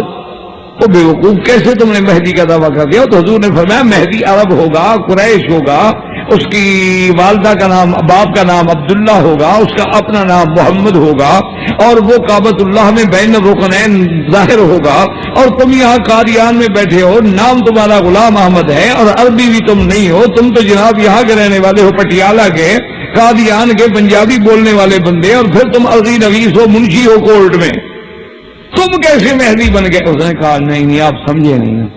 تم نے کہا تم نہیں سمجھے نا، مہدی مانا ہدایت کرنے والا. میں بھی تو لوگوں کو ہدایت کرتا رہتا ہوں، تقریر کرتا رہتا ہوں. میں اس طرح مہدی ہوں نا، میں وہ مہدی نہیں ہوں، وہ تو الگ تھا. وہ مہدی تو اس نے کہا وہ عرب معلوم ہوگا، لیکن میں بھی تو تقریر کرتا ہوں، ہدایت کرتا ہوں، عیسائیوں کے ساتھ مناظرے کر رہا ہوں، تو مہدی ہو گیا، لہٰذا میں مہدی ہوں. اچھا کچھ عرصہ گزرا، سے کہا یار مہدی سے کام نہیں چلتا، تو کہنے لگا اچھا من عیسیٰ، میں عیسیٰ ہوں. انہوں نے کہا کہ جناب آپ عیسیٰ کیسے ہو گئے؟ انہوں نے کہا بس میں عیسیٰ. پھر دیکھا کہ اس سے بھی کام نہیں چلتا، تو انہوں نے کہا اچھا اصل بات یہ ہے کہ میں نبی ہوں. پھر کہا کہ محمد، میں خود محمد ہوں. سب لوگوں نے پکڑا بیوقوف تم کیسے محمد بن گئے؟ کہا یہی تو بات ہے نا، تم سمجھ نہیں رہے نا، میں حضور کا سایہ ہوں نا، اصل تو حضور تھے، میں تو عطا ہوں نا، وہ ذاتی نبی تھے، میں عطائی ہوں. تو یہی ان کو بھی دھوکہ لگا کہ ذاتی علم غیب تو انہوں نے کہا خدا کا ہے، لیکن عطائی طور پر انبیاء کو بھی ہے اور اولیاء کو بھی ہے. پہلی بات یاد رکھیں، اس کو آسان انشاءاللہ کرنے کے لیے میں آپ کو عرض کر دوں کہ ذاتی عطائی کی تو بحث تب ہو کہ پہلے انبیاء اولیاء کا اپنا وجود مبارک جو ہے کیا وہ ذاتی ہے یا عطائی ہے. پہلی بات کو سمجھیں. دیکھو نا جی مثال کے طور پر کہ یہ کتاب ہے، میں کہوں جی یہ میری نہیں، مجھے دی ہے کسی نے، ٹھیک، لیکن جب میرا وجود ہی خود اس کی عطا ہے تو پھر میرے ذاتی ہونے کا تو کوئی سوال ہی پیدا نہیں ہو سکتا نا. اللہ نے انبیاء کو پیدا کیا، اللہ نے ان کو شان دیا، اللہ نے نبوت دی، ان کا تو وجود ہی عطائی ہے. یہ ساری کائنات اللہ کی عطا ہے، اللہ نے چاہتے نہ پیدا کر. تو یہاں ذاتی اور عطائی کا کیا مسئلہ ہے؟ دیکھو نا جی دو مالک ہوتے، مثلا ایک زمین ہے، ایک 10 رقبے، انہوں نے کہا جی یہ تو ان کی ذاتی ملکیت ہے اور یہ مجھے انہوں نے دی ہے، عطا کی، پھر تو بات ہے. لیکن جب ہوئی ساری عطا تو پھر ذاتی اور عطائی کی تقسیم ہم کیسے کریں؟ ایک بات. دوسری بات جو ہے وہ یاد رکھیں کہ بھی اس قسم کی طرف جہاں تک لفظ ہے کل کا کہ تبیانا لکل شیء، تو یاد رکھو یہ دھوکہ دینے والی بات ہے، ورنہ کل اور کل شے کا معنی ہمیشہ جمی عموم استغراق نہیں ہوتا، کبھی کبھی اکثر ہوتا ہے، کبھی بعض ہوتا ہے، کبھی کل ہوتا ہے، لیکن لفظ یہی بولا جاتا ہے. مثلا آپ دیکھیں قرآن سے مسئلہ پوچھتے ہیں، حضرت ابراہیم الخلیل نے عرض کیا کہ رب ارنی کیف تحیی الموتی قال ولم تؤمن قال بلی ولکن لیطمئن قلبی. اللہ مجھے بتلائیں، مجھے دکھائیں کہ آپ مردوں کو زندہ کیسے کرتے ہیں. اللہ نے فرمایا ابراہیم تمہیں ایمان نہیں، تمہیں یقین نہیں کہ میں مردوں کو زندہ کرنے والا ہوں؟ میں نے اللہ میرا ایمان ہے، لیکن ایک ہے میں مانتا ہوں کہ آپ مردوں کو زندہ کرنے والے ہیں، ایک میں مشاہدتاً دیکھ لوں. ساری زندگی ہم کہتے تھے جی طرف قبلے کے، یعنی نماز پڑھتے تھے اچھا جی ہمارا منہ کدھر ہے؟ قبلے کی طرف، قبلے کی طرف. لیکن اب جو قبلہ دیکھ لیا ہے تو دیکھنے والا، مشاہدے کرنے والا جو ہے معاینہ الگ ہے، صرف معلوم ہونا الگ ہے. اللہ میاں میں ذرا دیکھنا چاہتا ہوں کہ اپنی آنکھوں سے مشاہدہ کر. اللہ بڑا ٹھیک ہے دکھا دیتے. فَخُذْ أَرْبَعَةً مِّنَ الطَّيْرِ فَصُرْهُنَّ إِلَيْكَ. اللہ نے فرمایا ایسا کرو کہ 4 پرندے پکڑو. پرندوں کو ذبح کرو، ذبح کرنے کے بعد ان کا ٹکڑے ٹکڑے کر کے کیما کر دو، ان کی باڈی وجود ہڈیاں گوشت پر سب اس کو ریدا ریدا کر کے ان کو ملا دو آپ، ٹھیک ہے۔ اب اللہ میاں کے فرمایا ثم جعل علی کل جبل منہن جزءا، ثم جعل علی کل جبل، کہ پھر ہر پہاڑ پہ جا کے ان کے گوشت کو تقسیم کر کے کچھ ادھر رکھ دو۔ اب یہاں بھی تو لفظ کل ہے، اس کا کیا معنی ہے؟ یعنی حضرت ابراہیم علیہ السلام وہ گوشت رکھنے ہمالیہ کے پہاڑ پہ بھی گئے تھے اور ہمارے کیٹو پہ بھی گئے تھے، کل جبل یعنی سب پہاڑوں پہ رکھا تھا۔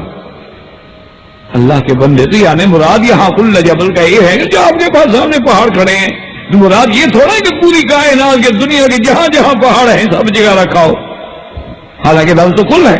ثم جعل علی کل جبل، ہر پہاڑ پہ ثم ادعوہن یاتینک سعیا۔ اب آپ اندازہ فرمائیں کہ لفظ کل ہے لیکن مراد یہ ہے کہ جو پہاڑ اس وقت حضرت ابراہیم علیہ السلام کے قریب کھڑے تھے وہی ان پہ رکھ دو۔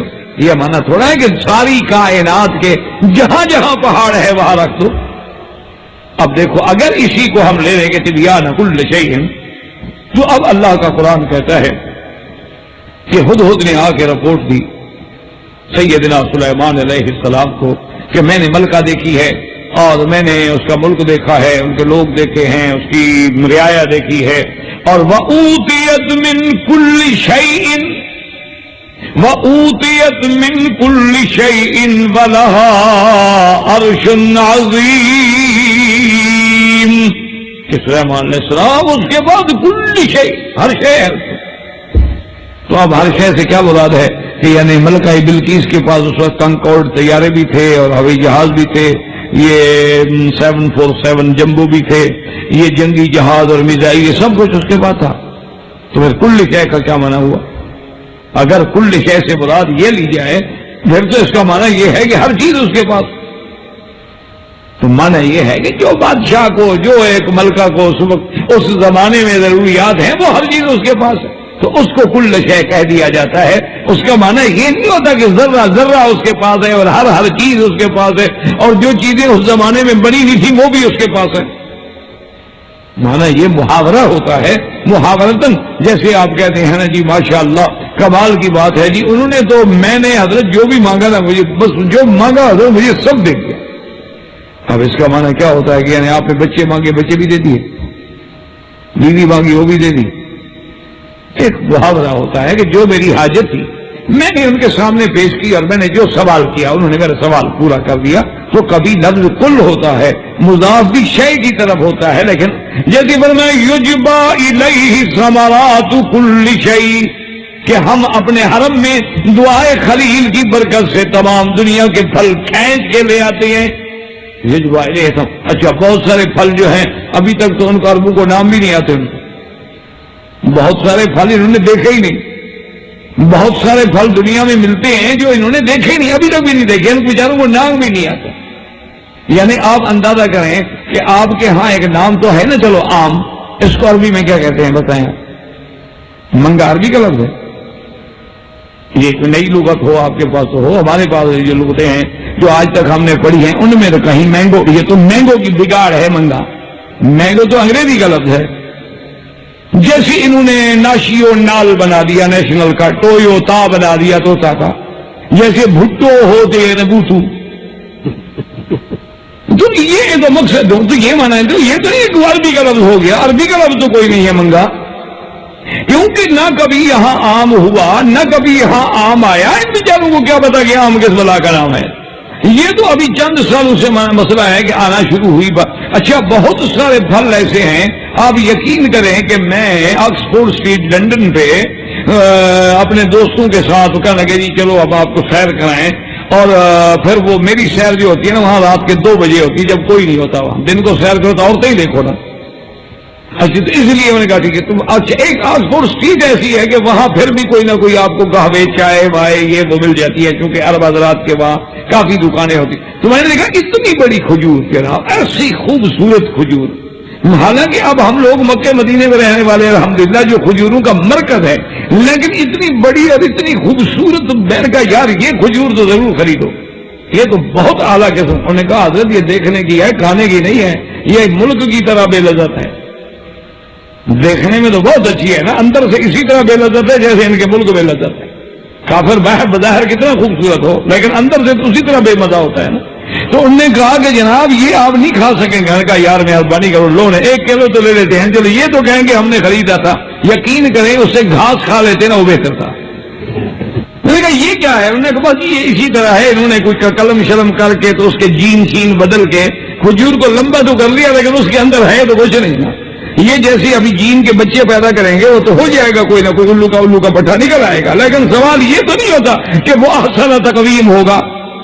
وہ احسن تقویم تو کبھی نہیں ہو سکتا نا, سوال ہی پیدا نہیں ہوتا. آج پوری دنیا کا ڈاکٹر کہتا ہے نا کہ ماں اپنا دودھ پلا, کیوں تمہارے ڈبے ختم ہو گئے. یہی بات تو اسلام پہلے کہتا تھا کہ والوالدات یرضعن اولادہن. اللہ کا قرآن ہے نا, 1400 سال پہلے محمد عربی فرما رہے ہیں صلی اللہ علیہ وسلم کہ والوالدات یرضعن اولادہن, اور والدات جو ہے مائیں جو ہے دودھ پلائیں اپنی اولاد. تو اسی لیے اکبر الہ آبادی بھی رو پڑا تھا کہ اس نے کہا تھا نا کیسے اولاد سے بو آئے ماں باپ کے اتوار کی. دودھ ڈبے کا ہے, تعلیم ہے سرکار کی. دودھ ڈبے کا پی کے جوان ہوا ہے. اور جیسے کسی نے کہا تھا نا کہ دیگوں کے سائے میں ہم پل کر جمع ہوئے ہیں. تیگوں نہیں, وہ تو مسلمان تیگوں کے سائے میں پلتے تھے نا, ہم دیگوں کے سائے میں پل کر جمع ہوئے ہیں. چمچہ ہے دیگ والا قومی نشان ہمارا, یہاں چاول ملے وہاں چلے جاؤ. تو یہ جو ہے نا جی میرے عزیز, تو اب جناب سمجھے کہ یجبا الیہ ثمرات کل